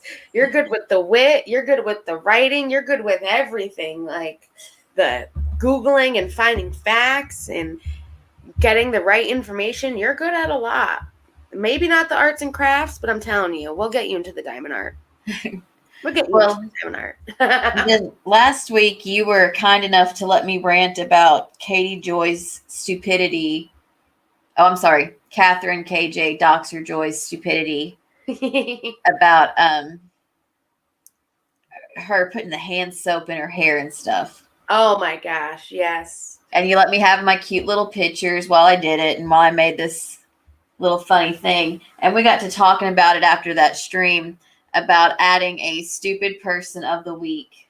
Yes. And we would let, one of us give them advice. And since I went last week, this week it's your turn. Oh, and I got a stupid person of the week to do the stupid person of the week. So, Jackie, if you would like to take it away. I would love it.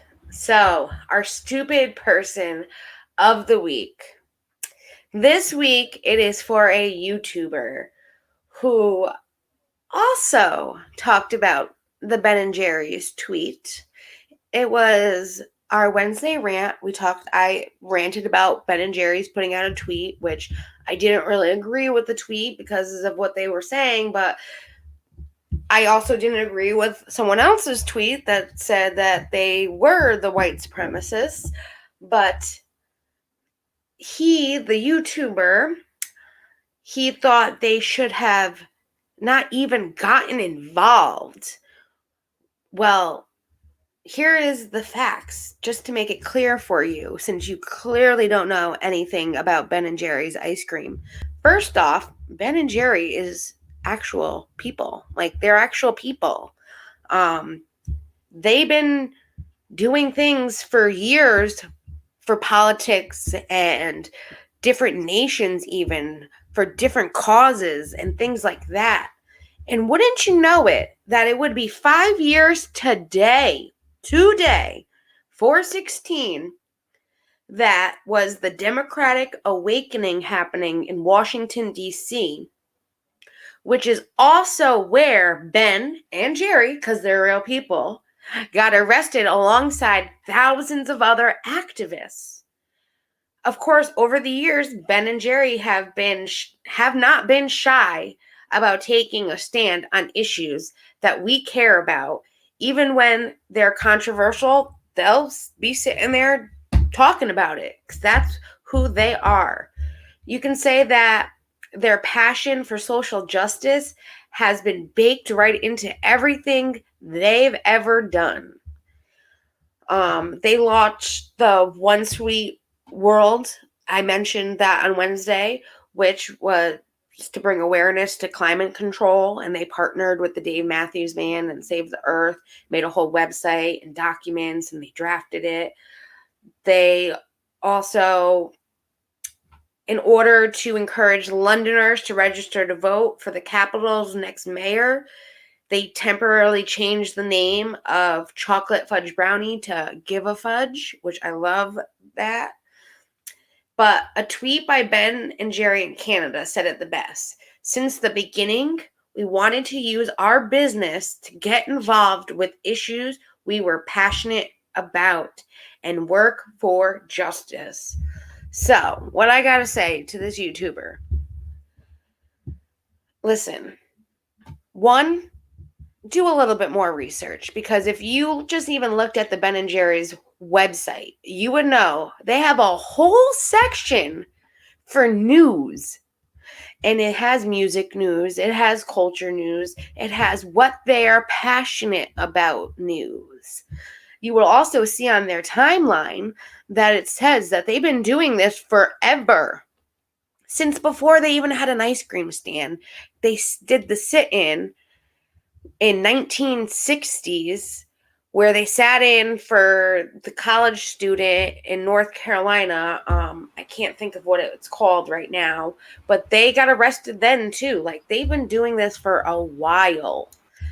But my main rant for him is, listen, our content is not your research anymore. So why don't you just try looking for your own? Because we are no longer affiliated with you anymore. So BX, start making other content and stop trying to look at everybody else's, and especially ours, because our content is not your research. We do not help you anymore. That's all I gotta say. So are you talking about like the Greensboro sit-ins? Yes. They were there at that. They were part of that. This person who said that Ben and Jerry shouldn't be talking about politics, have they or have they not said before that they couldn't even be bothered to go vote? That is true.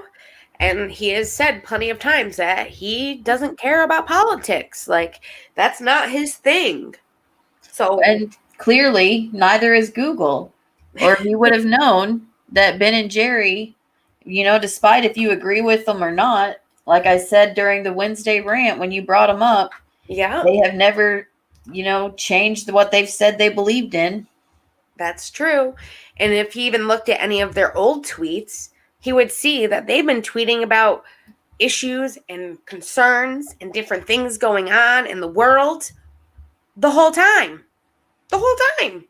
Even their Ben and Jerry's Canada, all of that. All of the Ben and Jerry's Twitters are all about different things that they are interested and want to be involved in. Oh, and the other thing that I Yes, want to last let week them know. off, boy, we're talking about Ben and Jerry, the ice cream. Yes. One other thing too. He was like, they got bought out by a UK company. No, they went halvesies. I forgot what it's called, but they let a UK company buy half of their company so that way they can focus on more bigger issues and politics and things like that. So yes, the UK company, if you looked at their website, even says that as well. Does do a lot of their social media and the flavors and the naming and the things like that. But Ben and Jerry's still owns the company. The headquarters is still in the USA, and their factory is still in the USA, and they're both in Vermont, where the first Ben and Jerry's stand was. I mean, he did no research in this video, and it's like, and I know from just, I guess you can say, modding for him forever, that's not something he would have even talked about. So for me, it was like, did you watch our video and just say, you know what? These girls have some good content. I'm going to just elaborate on it. I mean, I feel like he did that with T-Spiracy's video on KJ, because she put the video out last week and then he put it out like that same day, hours later. It was the same thing. We talked about it on Wednesday night, and then Thursday he's talking about it. It's like, and that wasn't the only video he talked about. He also did talk about the drill sergeant with the young man. Stephen Colbert had Americone Dream, and it had waffle cone in it. Yeah, and it was delicious. That is my favorite. They do a lot with waffle cones and chocolate covered waffle cones. One Sweet World was my favorite, and that was also done for an environmental thing that they were going for, and some of the proceeds of any One Sweet World pint that was bought went to that cause. And that had the waffle cones with the chocolate covered pieces in it.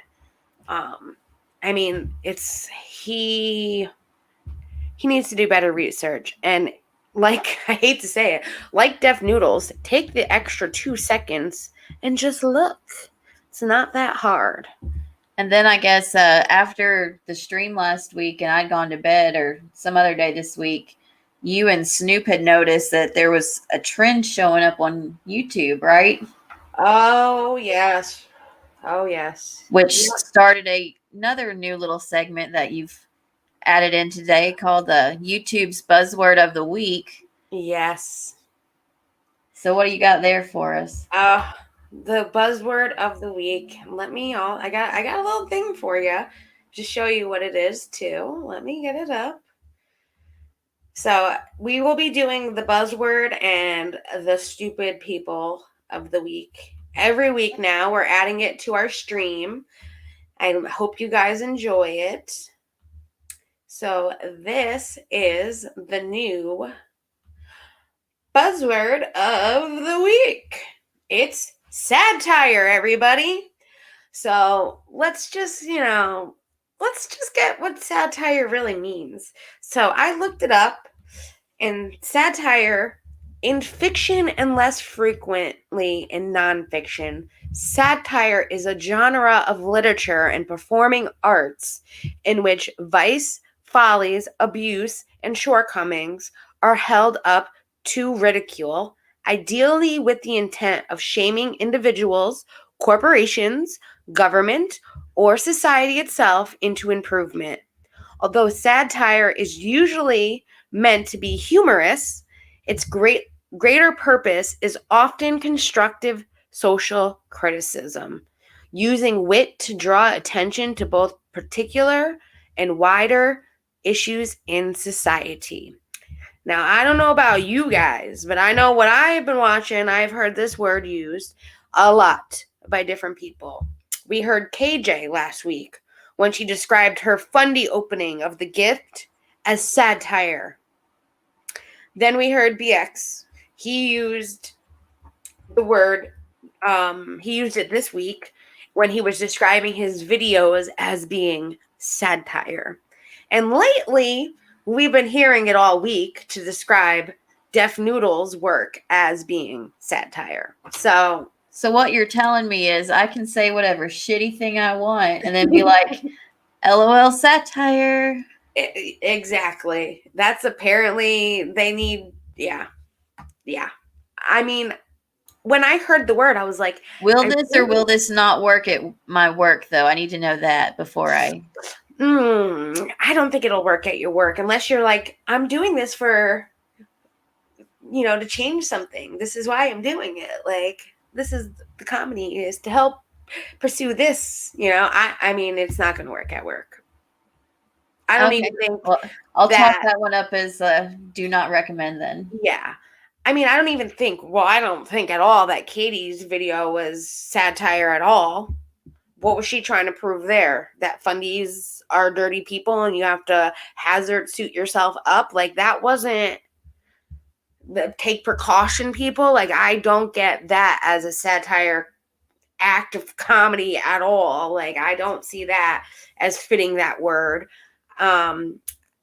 There are some things that maybe I can consider BX's things as being satire, kind of comedy, but majority of it is not. That is not what kind of comedy he is putting out. It is not satire at all. And Def Noodles, I mean, for the most part, I would say his is kind of satire. It's the Twitter that gets him in trouble there. And I would agree with you that mean people should not try and use satire because satire is a skill, but also it really doesn't help if you're also already just not funny. So like Catherine KJ, Doxer Joy, she has both of those working against her. And every time I think of the word satire, even before I looked it up and kind of knew what it meant now, I was thinking it's like those, Sunday comics or like the little political cartoons that you see, that being kind of like satire, kind of comedy kind of thing where it's made to be funny, but it's about a political issue. It's kind of like this poor little satire tire sitting right here. Like, that's what I see when I think of satire kind of comedy kind of thing, like this, like not what they're putting out at all. Yeah, like I don't think that that I'm a satire type person. I think that I act a lot like Daria from MTV. There you go. And like I'm full of sarcasm. Exactly. I see that we put the link out there. If anyone wants to come on and join us, let us know if we missed anything that you want to talk about. If you want to talk about anything that we talked about, and just, join us on the recap. Have fun with us. We're here to have fun. I mean, it was a long week. A lot of stuff happened, and some very controversial. Some, it's just another week kind of thing. But And that's why I think a lot of times these people are manufacturing this drama, because a lot of this stuff that is super big is usually something that like doesn't even matter. Wow. Yeah, I'm with you there. Wow, James Charles has made a statement of taking legal action to some of these channels. For what? For talking about him? I mean, he did what he did. He needed to, take a little bit more precaution, and he's the entertainer. He knows that he's an influencer to younger people. He should have known better, in my opinion. He should have been checking ages, and I need proof before I start talking to someone that looks like they're 16 years old. I mean, no. Are you talking about maybe like Deaf Noodles for sharing the videos that turned out to... You know what, Rebecca? We would love to take in some people. If you want to suggest someone for Foolish Person of the Week, we would love that. Oh, we'd love that. Yes. Hey, Josh. Welcome. Hey, I wasn't sure about coming on because, like, I was on Wednesday's you one. Always come on, and you know that. I wasn't sure. You know what I'm like. I know, and I tell you all the time, you are more than welcome to come on whenever you want. But what do you think about what happened this week? Did we miss anything? Did you hear anything? Well, I haven't been hearing a lot what's been going on because, you know, when you need a breakaway. Oh, I get it. So I've been sort of dipping in and out of what's been going on and what's haven't been going on. Yeah. So you girls just gave me a complete recap of what's happened, and I'm like, wow, a lot's happened over the course of a week. I will turn around and say that even though I don't exactly get on with Jeffree Star, I don't, what's happened to him. It's, I wish him well because no one should have to go through that at all. Yeah. I agree. Whether you disagree with someone or agree with someone, when they go through something like that, I saw the photos and I was just like, wow. Yeah. Yep. Wow. I know. And I'm even more, I hate to say it, I'm kind of upset it was the pink Rolls Royce too. I know. That car looked pretty. Yes. That car looked pretty. I know. And pink is one of my favorite colors. So, Nice. Yours and Steven Tyler's. Well, and I also wear pink on Wednesdays, guys. So if you want to join me, Wednesdays are for pink. Oh, when I get that reference. Yes, we wear pink on Wednesdays here. Yes. Oh, that is, I love that movie. I love Mean Girls as much as it shows exactly what goes on.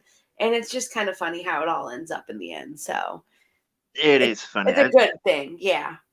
Have you ever seen the second one? Of course I have. What do you think of that one? It wasn't as good as the first. Mm-mm. But I can see why they made a second one. It still wasn't good as the first, though. No. It had its charm. Yes. But it wasn't as good as the first one. Not at all. Not at all. And I love the first one, the mom, where she's sitting there dancing, where the girls are on stage. And it reminds me, speaking of the Kardashians, Kris did a music video with Ariana Grande when she did her Christmas song. And she let Kris play the mom, like in Mean Girls, holding the camera. And then that's all I see now is I see Kris Jenner doing that part. Yeah, you do. One of my favorites. Yeah. Because Kris did a really good job with that. Yep. You can nominate government stuff. Yep. You can nominate. And you can even let me know on Twitter, because I know we talk on Twitter. So if you don't want to email us, you can always tweet me or Twitter me, DM me, even Stacy or Kim, and happy to nominate anyone you want. When we discussed that, well, that's what we decided was we're not going to do this as YouTube stupid person of the week, but just stupid person in general, because they're everywhere. Yeah. Oh yeah, yeah, they're everywhere. And we like to give them our little PSAs on how to be less stupid. Yes. Exactly. Yeah. Or, give them some words of advice, because apparently they need some advice and they don't realize it, but we do. Really funny comedian. His name is Sebastian something. I'm sorry, I can't remember it right now. But he has a joke about how it's like some people didn't get the list of like unwritten rules that everybody else got, and you can really tell because they don't act the way you're supposed to act. Yes. Yes. Yeah. Yes. That's great. Yeah. That's so true. I always say that I'm from another planet. I think I'm with you. I always say that I'm different than everybody else. Like with the whole wedding stuff, I'm like, well, my wedding's not gonna be like that. My wedding's not gonna be like that. Why would you have like the whole bridesmaids and groomsmen? I was talking today. I'm like, I have a lot of guy friends. I have girlfriends, but I have a lot of guy friends. And it's like, who made that up that like the girls had to have girls on their side and the guys had to have guys on their side? And Stacy gave me a bit of history lesson, which I appreciate, but it was like, that's not how I'm doing it. I'm going to have my guy friends hanging out on my side with me. So like we didn't even have any. It was just me and my husband at the altar. So oh, that's that's the way to do it, and it's less controversial. You don't have to worry about all of that. You don't have to worry about everyone matching, who's happy, who's not happy, who doesn't like the dress, who does like the dress, who's going to stand next to who and who is going to walk down who on the aisle. I get that. It's much and easier. like my thing is too is that I cannot expect someone to buy a dress that I pick out and they don't even want. That yeah, I get that. And we were so broke back then. I couldn't afford to buy a dress to be like, here, this is what you're wearing, buddy. So to me, we just didn't have bridesmaids or groomsmen. I can understand that. But it was probably a better choice too, because then you didn't have to worry about.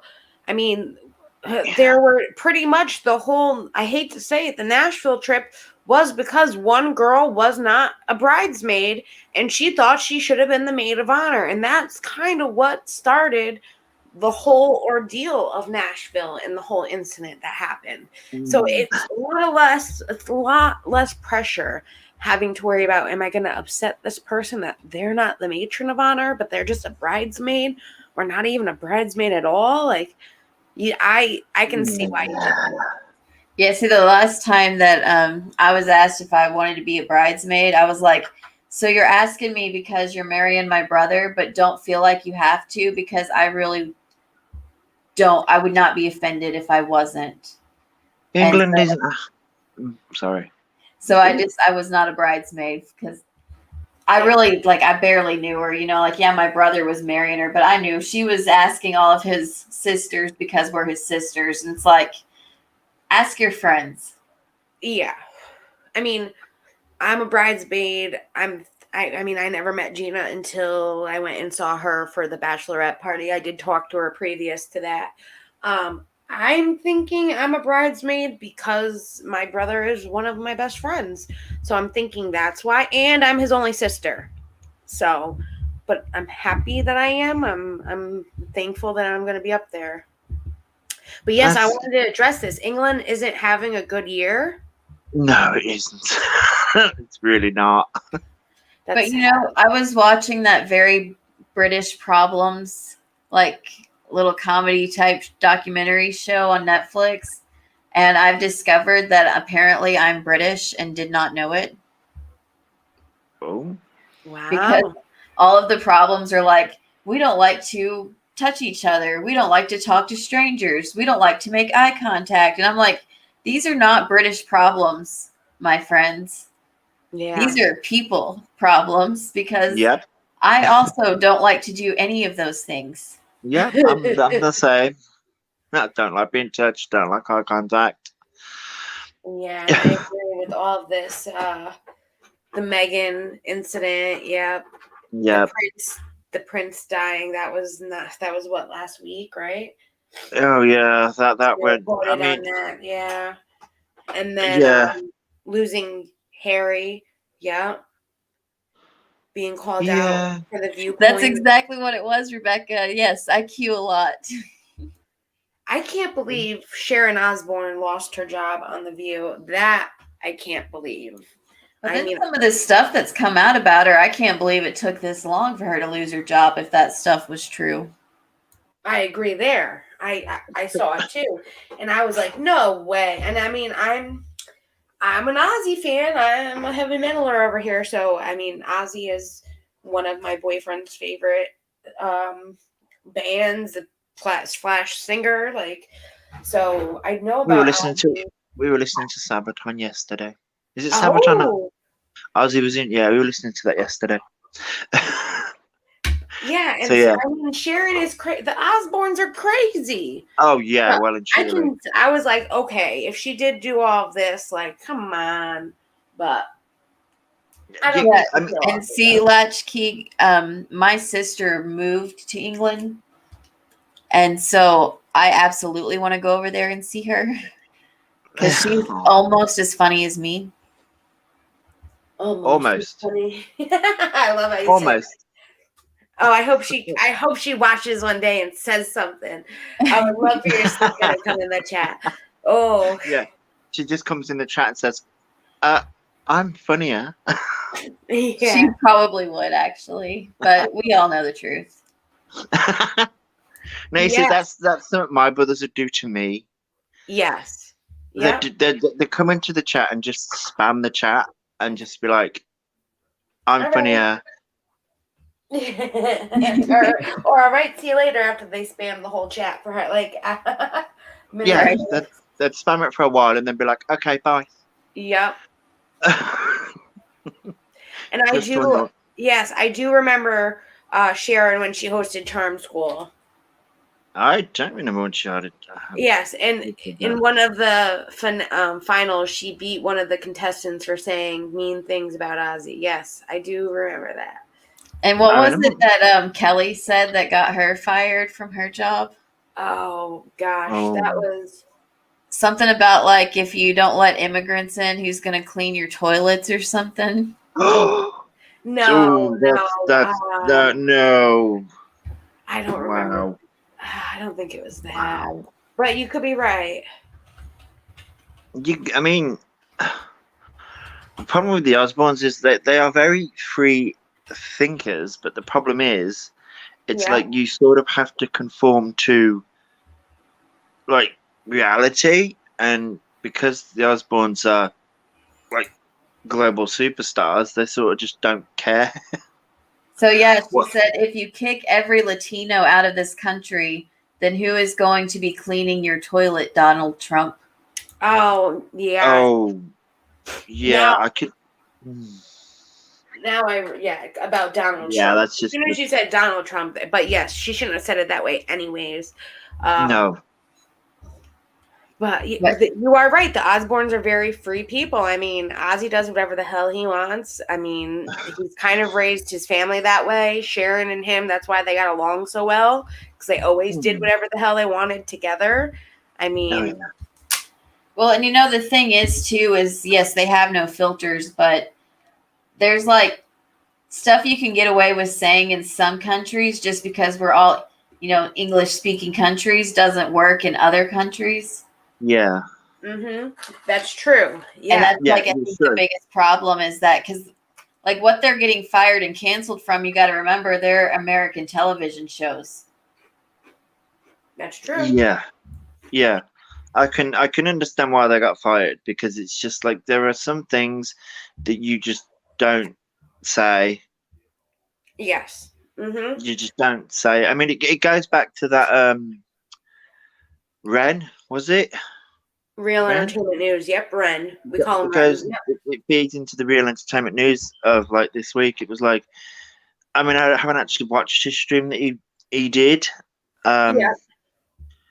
But you Oh, say he they're was saying, bad. He might still be up too. I'm pretty sure he left them up. but he was saying like homophobic slurs and all this Oh, stuff, it was and I'm bad. It was bad. like, it's like, yeah, it's like you can have that opinion, yeah. but it's like you don't need to verbalize it. You know what I mean? It's sort of like his excuse for that was that it was normal for him. And I would like to point out that a lot of horrific things were normal for somebody at some point. Be the change, my man. Yeah. So Yes. true. And Justin, you are right. There's a big difference between what you can say nowadays and what used to be okay as well. It's a lot more. People have more access to give their opinion, in my mind. Like, people would read about it in magazines or read about it, and there wasn't this whole internet and access to everybody and anybody you want in the world back then. That you would tell your friends and you would tell family. You wouldn't be telling the whole world through a tweet. Yeah. So you do got to watch what you say, unfortunately. And especially when you're on a TV show, it's even more. People are being held accountable for what they say. And that's what it is. And everyone has an opinion, and everyone has the right to their opinion. And that's another thing. True. Yeah. It goes back to, like, it's like things that, like, say, for instance, Jeffree Star was saying years ago. People were saying, I know the excuse that people were giving was that Jeffree said it, like, when was it, in 2012 or whenever it was? The stuff that he was saying back then, he isn't saying now. But it's like, when you sit there, you sit there and you think, I know. It's called social justice warrior, isn't it? Yes. Social justice awareness. Sorry. Yes. The world's become more aware of the social injustices in the world. Yes, correct. So back then, nobody cared what people had to say. Yeah. Whereas now, you can tweet something like Beastboy did, and it blows up because he's who he is, and it's like, you sort of sit there and you think, but if you did the research, you wouldn't have tweeted that in the first place. But the problem is, Def Noodles was the one that did that with the tweet that he tweeted about an accuser of James Charles not doing the research then and finding out the kid did it all for jokes. No, I was talking about the Ben and Jerry's. Oh, yes. That was Beastboy, wasn't it? Yes, he didn't tweet. He made a video on it. Oh, did he? I thought he made a tweet. But no. He's currently not on Twitter, and if he is, maybe I'm blocked. Who knows? But he's currently got rid of his Twitter. That was one of the things he got rid of. I wonder about that, though, because after like 30 days, I think you lose that Twitter handle. You do. Really? Yeah. He ain't trying to give up all those people. He had a lot of Twitter followers. So yeah, KJ's deleted hers. Supposedly. That's what I'm saying. I wonder if he isn't logging in every couple days and then deactivating it just so he doesn't lose it. That's what I'm thinking too, because like you just said, KJ deleted hers. There's no way in heck that KJ is going to lose all those followers that she has on Twitter. There's no way she's going to get rid of it, because she's not going to lose the Without a Crystal Ball official handle. Exactly. And I doubt Beast Boy is the same. He's the same way. He would not lose all those followers. He had more followers on Twitter than he did on YouTube. So he's not getting rid of those Twitter followers at all. No, he wouldn't know. Yeah.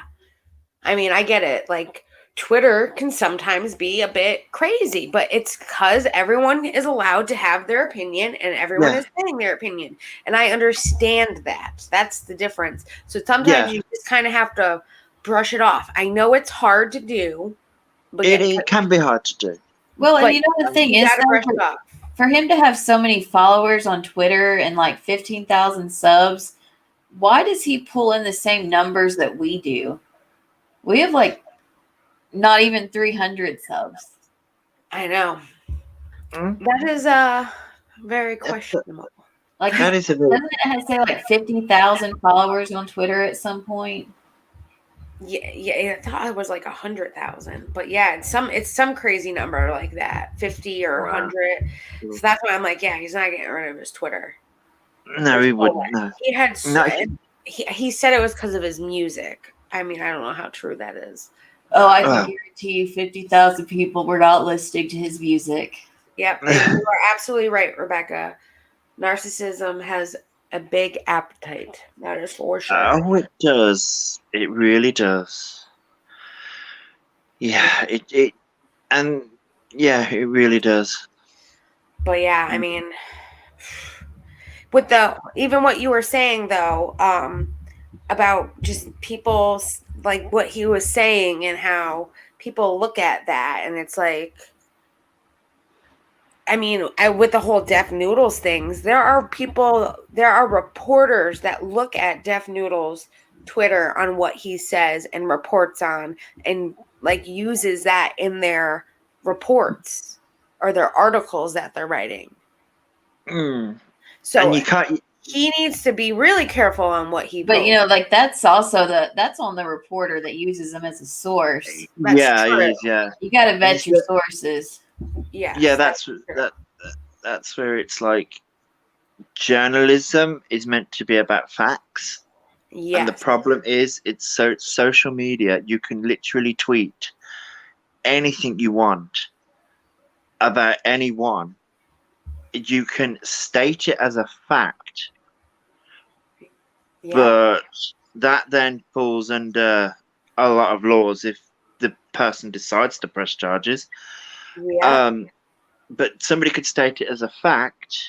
Mm-hmm. But Yeah. then, what's that saying now? A lie will travel around the world, whilst the truth is still trying to pull up their pants. Oh, that's a good one. I have not heard that one. That's a good one.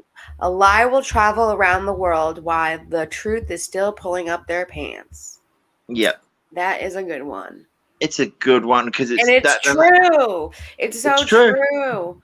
And this is where yes, this is where gossip mags and things like that sells, because things like that sell. It does sell. And Lashley, I can't even call him out on a simple explanation without getting Karen labeled. He wishes he was dealing with a Karen. That's absolutely true. It's either you're a Karen because you're giving your opinion, or you're a troll, or you're sad fishing. I mean, those are the three words he likes to use when someone is just giving an opinion or what they feel. And he thinks that people aren't entitled to their opinions. I mean, I hate to say, he really feels that way sometimes. I feel like he feels that way. I mean, Jackie, they're really talking about him, and they're making these videos about him, and they're doing this, but he don't care. It don't bother him. Go ahead and donate to the anti-cancel BXB Spoy Fund. Please don't miss me with that. Oh, yeah. Yeah. I mean, I'm glad you've only seen. Josh is one person I can say that he's seen one video or maybe two now of him, but he never watched him. And I'm like, don't. It's just not worth it. But this is how he is. I mean, I was labeled as a sad fisher the night that I was questioning why he was saying what he said, why I wasn't there in the Discord. It's like, you kicked me out. Now I can see what's being said. Why did you say this? I can question that. You can question anything. Yeah. This is where I'm a bit like, people, I'm somebody that will sit there and question everything. Yeah. I've got that kind of mind of like, if someone says something or someone does something, I'm like, well, why did they do it? I said this, I think I said it on Discord. I'm watching a TV crime. Yeah, Bones. What would you class that as? Would it be classed as a crime drama? True crime. I think so. It's very gory. But I loved thing- that show when it came out. I watched Oh, every episode. Bones. yeah, Bones. Yeah. Yes. Now I love the mystery. I love like getting to know like why someone did it, how someone like did something like So that. have you done Criminal Minds yet? That one's more like that. I haven't yet. I must watch that one. That But one's then- more fast paced and like suspenseful. Ooh, I'll have to check that one out. Ooh. By the way, guys, actually BX does have a plethora of evidence. He just hasn't shown it because it's not even worth it, guys. Yeah. But that's where Just know they're out here lying on him. but that's where I'm like, if you can't, I mean, I watched it. I mean, I may have been a bit clapped back to KJ the other weekend. I kind of wanted to prove that you could send a screenshot to yourself Yes. because you And can. it took you all of what 20 seconds for you to do that and show it and show people, like, see how Yeah. easy. Yeah, I was like, see how easy you can send a message to yourself, and I literally writ that in the message. Yeah. But But it's true. it's like- Sometimes you have to. it's like I'm one of these people where I'm like, if you don't want to show evidence, my question is, why don't you want to show evidence? Yes. And You usually know, that- the answer is because I don't actually have any. Exactly. That's where my Yeah. mind goes. It's like you don't want to show evidence because you don't have any. Yep. Yep. I agree. And that's, I mean, not that. That's something I'm big on, and it's maybe I like the true crime stuff. I like the whole law stuff. I mean, that's what I love doing is law stuff now, and I need to get back into that. Hmm. But I know you got to get the evidence. Like, and I might have, I hate to say it, I might have every tweet that KJ has written in the last 7 months and not Yeah. use it, but I got that evidence. Yeah, of course. I got Of course, those yeah. videos that she deleted. I got it. Because it's just you've got the evidence there. You never know when you're gonna need it. You never know. And that Exactly. was one thing I was like, before, as soon as he was just getting like angry on Discord, I knew that I had to screenshot everything. Not only that, but Stacy and Kim at the time weren't in the Discord, and I kind of wanted them to see what was going on and how he was treating me. So it helped in my benefit that I took all those screenshots in order, every single piece of conversation. I didn't leave one conversation out. I showed the whole Discord from the start to the finish, and I can guarantee if he shows any evidence that he has this plethora of evidence, it will be what he wants to show people, which will be like, this is what I said, and then it'll be like the next screenshot, this is what she said. But then when you look at it, it's like, no, that's not actually how it went. That was something I said 10 lines before you said that line. And that's why evidence is a good, like, having it. Yeah, it is. Yeah. Especially with KJ too.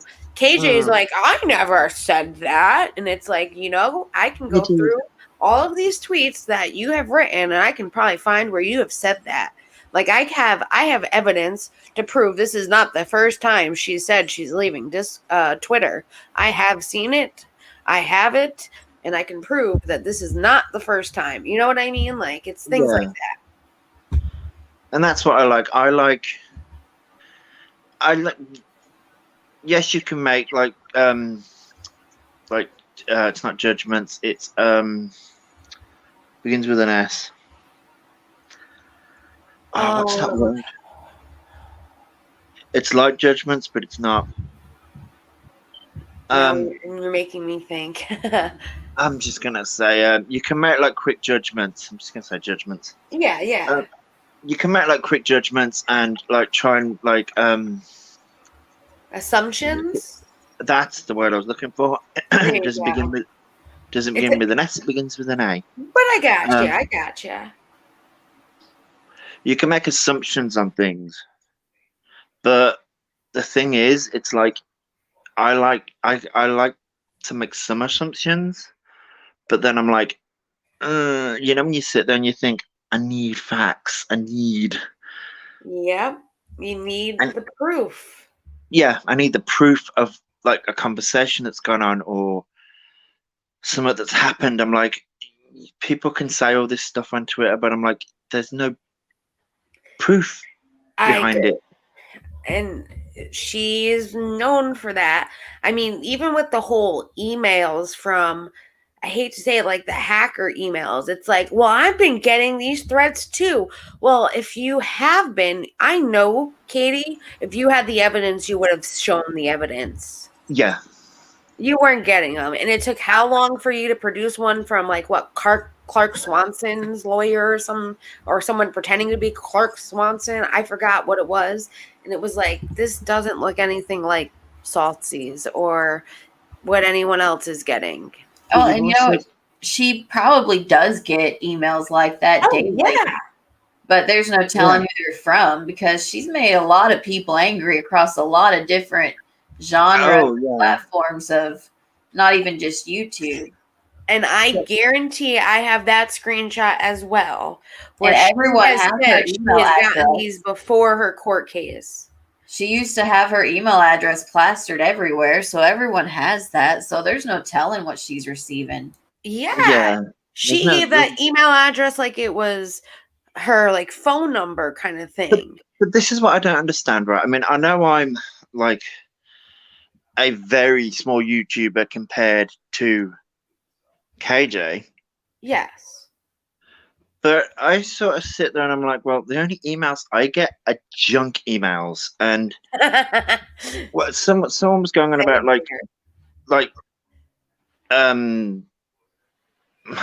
I gotta be careful how I say this. Not NSFW emails. Okay. I can't remember who said they were getting them, and I'm like, well, how are you getting them when I don't get them? I mean, I'm quite glad I don't get them, but I'm like, I don't get those kind of emails. If I do get those kind of emails, Gmail is putting them straight to spam, and I never see them. But this is the thing, though. I'm like, the only emails that I get are things that I have physically joined up to. Like, I'm on WordPress, I'm on Instagram, I'm on like Facebook, I'm on these different social media things. Those are the things that I get. Yeah. I mean, I get a lot of things from Amazon. Usually your order is shipped, but I get Amazon stuff there too. are certain people, once they start disliking somebody, I can see where maybe if they have someone that like really does not like them, like just signing them up for sites, but it is like KJ probably is one of those people that she gets signed up for sites all the time. And But she the did thing say is, that, I think. But the thing is, you've got to also think of, I know this is very sort of like very too analytical, but it's like, who would do that? It's like, who would have the time? Who would purposely sit there and like create all like set all these emails up and set all these sites up and all this stuff? It's like, you sit there and you think, I'm somebody that sits in most of the time, all day, every day, and I'm like, I know my life is boring, but I'm like, when you sit there and you think, my life is boring, but I'm not that bored. Mm-hmm. Yeah. It's just how my mind works, because it's just sort of like, well, I'm with you there. Mm.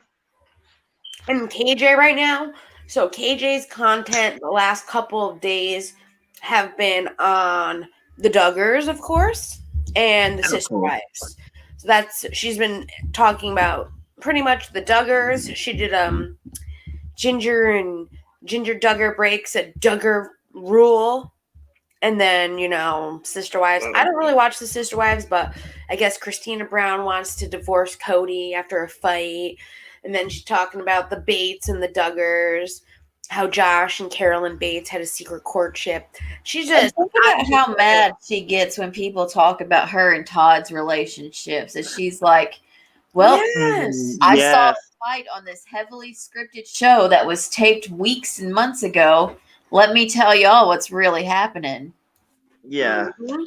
It's someone had to explain what front hugging was, what the front hugging issue thing was to me, and I was like, oh, that's what it means. I was like, because it kept on popping up, and I'm like, And, you know, that has a really dark backstory to the whole front hug, side hug thing for her Yeah. to make such light of it, to be such an advocate. so someone literally explained what it was, like the reason why they don't front hug, and I was like, oh, Yeah, and you learned. okay. We were teaching you all about the Duggars over here too, because you know we are Duggar fans.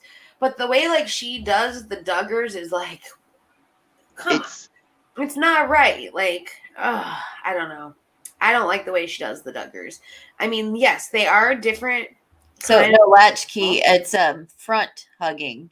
Yes. And after they had some issues with Joshua that I'm sure have all remembered from 2015 came out. I The got told kids about that. were no longer allowed to front hug. Now they can only side hug. Yes. Yes. It's a big ordeal. And it's kind of a personal thing. It's very hard for the family. And she likes to just make it known. And it's like, that's like a big, that's SA allegations and things like that, like that went to court and were proved that happened. And you're going to sit here and make, keep bringing it up. Why they can't do it to like, what? Like, but this is where the contradiction is, because it's like she's sitting there making light of an SA allegation, but it's like, imagine if you were one of his victims and that was how like that was the justice you got was, okay, well, you guys can't hug anymore, and this lady's over here making fun of that. It's not right at all. No. I mean, that's something like, if it happened, like, we're going to do our Duggar recap. We're going to talk about this in the recap.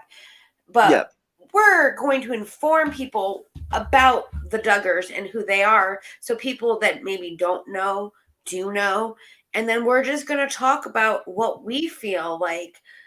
They do have some things that are not what you would say is normal. Like, she makes a whole big deal about how the Duggars don't wear pants. Like, the girls in the Duggar family don't wear pants. And when they wear pants, it's such a big deal. But that's how they were raised. And that's something that they were taught that they had to do. And there are clearly some problematic ideologies there. But you're taking away from the real issues when you're making up fake ones. Yes. And when you're making when she's making light of it as well, it's sort of like a, it's like, I went on a rant this was a rant about Khloe. The whole, I don't know when this story, Jackie would know, when this story actually broke about her editing her photos. That was last week. But do you know when the actual was that actually last week? Did that story actually? It was last week. Yep, it was like Monday, Tuesday, or Sunday, Monday that the photo came out. Oh, that story actually came out, because I went on a rant about that. I remember that, because I was just like, the thing that annoys me the most about KJ is the fact that she could have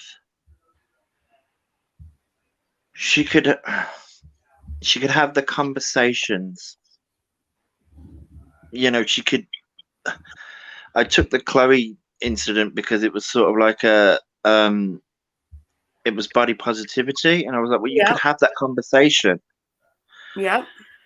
you could sit down and have that conversation of why the industry pushes for women to be so thin and men to be a specific way, and you could make a whole like, but that's not how that post came out. That post came out as an attack. Yep. It was. That's the way, It that's the way wasn't I about saw it. body positivity at all. It was an attack. It's exactly what happened. She attacked her. And And that's and just like Khloe has known body issues. That's a known yeah, fact. So it's like yeah, I know that as rubbing well. it in her face a little, like, I know you have body issues. And I Well- know that this photo bothers you because you have, your own issues. But let's just rub it in and attack you for it. Like, And just saying like, no, you look beautiful, get over it, isn't going to help anybody who has body issues get over anything. It's That's not, going no. to make the problem 100 times worse. yes. Well, Well, one of her videos that she did, I want to say, oh yeah, it's today. It was Ginger Duggar breaks a Duggar rule by refusing to exploit her kids for profit. So, because one of the daughters doesn't want to, I think, have her kids on. It's like, instead of being like, Ginger did a good thing by saying, I'm not going to exploit my kids and I don't want my kids on camera or whatever Ginger is doing. She's making it like it's a big deal because, like, oh my God, her family did it to her. So why isn't Ginger not doing it to her kids? You should be happy because you're the one that thinks that you shouldn't exploit your children for money. That was a big Hasn't thing. she already had her oldest on camera? She has. Yes, she has. Yep. And she's cute. Yeah, it's all about in that instance, it may be in the case of like speaking it from like a psychological point of view, because Ginger's been through it. Mm-hmm. She may be in the case of like, well, I don't want my child to be on camera because I've been on camera and I know what it's like, so I don't want my child Exactly to go through that. That's the way I would view that. Well, and they're also attempting to become like famous on their own right. Like he wants to be a TV pastor, and that's what he's been going to the Bible college thing there for. And she's trying to become an influencer. So they may be done with TLC because they're planning on trying to do their own. They wrote a book together. Yeah, they have a podcast, and if he's wanting to be a preacher or something, they'd be maybe wanting to air that themselves. Yeah, maybe not anything. Yeah, exactly. But for her to like make this a big ordeal, like she's not exploiting her kids for money. KJ is the biggest person who will be like, I don't like this person because she put her daughter on, and Micah Stauffer exploited the child for money and fame. KJ is the first person to be like that, but yet when someone actually does what she preaches, she turns it around and makes that a bigger deal. Like, now you're not exploiting your kids. Like, what is it with you? And like we all know, she started her kind of career talking about her son's issues and her being a mom to a kid with autism and things like that. There are photos of Vaughn out there. There are videos of Vaughn walking in. I watched one the other day on Twitter where Vaughn was in like a diaper and he came in and she was like, oh, I'm going to have one of these moments, guys. And turns in the chair and goes, what do you want, Vaughn? And Vaughn on a different subject of other than KJ. Yes. I did see a funny tweet from Dustin Daly, like a little back and forth that come out earlier this week. What did it say? He said, I've never lived in a house with a fireplace, and the fact that we now have 3 is amazing. And Jeffree Star responded and said, sitting by them naked is the best. And Dustin wrote, you're a mess. And some lady commented and said, "Are you going to be on his payroll?" And Dustin said, "Yes, he just sold me $50K." Oh And my Jeffree god. said he's been on the payroll for years now. Old news. And then Nick Snyder commented and said, "I quit because I never received my last bonus check for navigating the attention onto someone else." Oh my And then god. this last person, the last person who replied said, "I mean, how else were y'all going to afford not one, but 3 damn fireplaces?" That's great. funny. That's great. That's funny. I But just thought that was kind of funny myself. And that's how That- you can take a joke too. People take that's how you make a joke and take a joke. yeah, 'Cause people have it's just trouble doing things that like that too. That was great. That was great. because the joke between them is that Like someone they were saying, like, "Oh, are you going to be on his payroll next?" That's kind of like, and it could have been taken as an insult, and they could have blown up instead and been like, what are you Yeah, talking about? Like they could have gone a whole different way, but the way they went, that is perfect, and it's they've been doing it. taking a joke and making light out of a situation that is kind of like, why would you say that anyways? Like, Yeah. why would you say that? Where is this coming from? Yeah, I mean, Justin and Nick are funny. Yes, they are. I love them. I do. Yeah, I do love Justin and Nick. They are really funny. I'm happy they're together, to be honest. Just I'm Yeah, I'm happy they're happy. exactly. and me. I'm happy for them. I'm happy you're happy. And I saw how happy you were on Saturday. And that's one of the things I was doing on Saturday was watching Josh on Instagram. Oh yes, And it was great. It was fun times. And my boyfriend too. Jake was watching. Oh dear. I told you that. I probably couldn't remember that. I At know. that point. You were drinking, you were having fun, and you were singing and loving life. And I loved seeing you love life. I was having fun because you were having fun. I'll tell you that. That was a fun night. That was. I think I was up till like 8 a.m. in the morning. Yeah, it was like, I want to say it was almost midnight. Almost Yeah. midnight when you got off. So I know it was late over there because you're like 4 hours behind or in front of us, ahead of us. Jackie, I think we're coming up on closing time. Yes, we're actually getting to the 3-hour mark ourselves. So, I mean, this is one last call for alcohol, guys. Yes, we've had fun tonight. Your beer. Busy. It is that time. So we'll be doing this next Friday. Unfortunately, I won't be here next Friday. I am going to try and stop in. I will be at a rehearsal dinner. So, any last words, Josh, before we let you go tonight? Always remember that if you need a time out from the internet, from anything, just take that moment from anything. And that's a good one. And just know you can do it. It is possible and you can have fun during that time out. I agree. Well, Josh, it was nice having you on, and I will see you in Discord. Guys. Good night, Josh. Night, Josh. All right, everybody. It's that time of the night. It's been fun. Oh, it's been a lot of fun. We appreciate everyone that tunes in and listens to us ramble. Yep, and even comes back and watches the videos and is listening to the recap.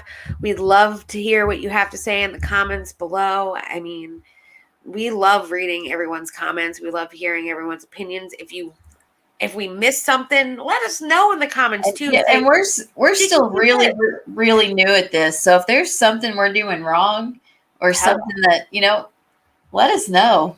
Yes, please. We love advice. I love advice. But any last words, Stace? Any last words?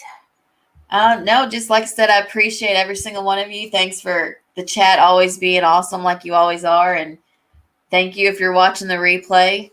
If you haven't liked, go ahead and give us a like. If you haven't subscribed, consider subscribing and leave us a comment if there's something we can improve on. Yes. And unless you're my sister, and just accept that I'm smarter than you. I want to say we missed Kim tonight a lot, and I just hope she's feeling better, and I love all of you. Thank you for coming and supporting us. I'm going to try my hardest next Friday to stop on in. If not, I will see you all anyways on Wednesday. And if not, I will see you the Wednesday after for our Wednesday weekly rants, where you can come and rant about the week already that you're having during the week. Yeah. Wednesday is like the middle finger of the week. Yeah. It is. I definitely miss Kim, and y'all have a great weekend. Yes. Have a great weekend. And for those that we see on Discord, I'll see you on Discord. And if something major happens, you probably won't see us on here this weekend, but you never know. If not, we'll see you on Wednesday, guys. Have a great night.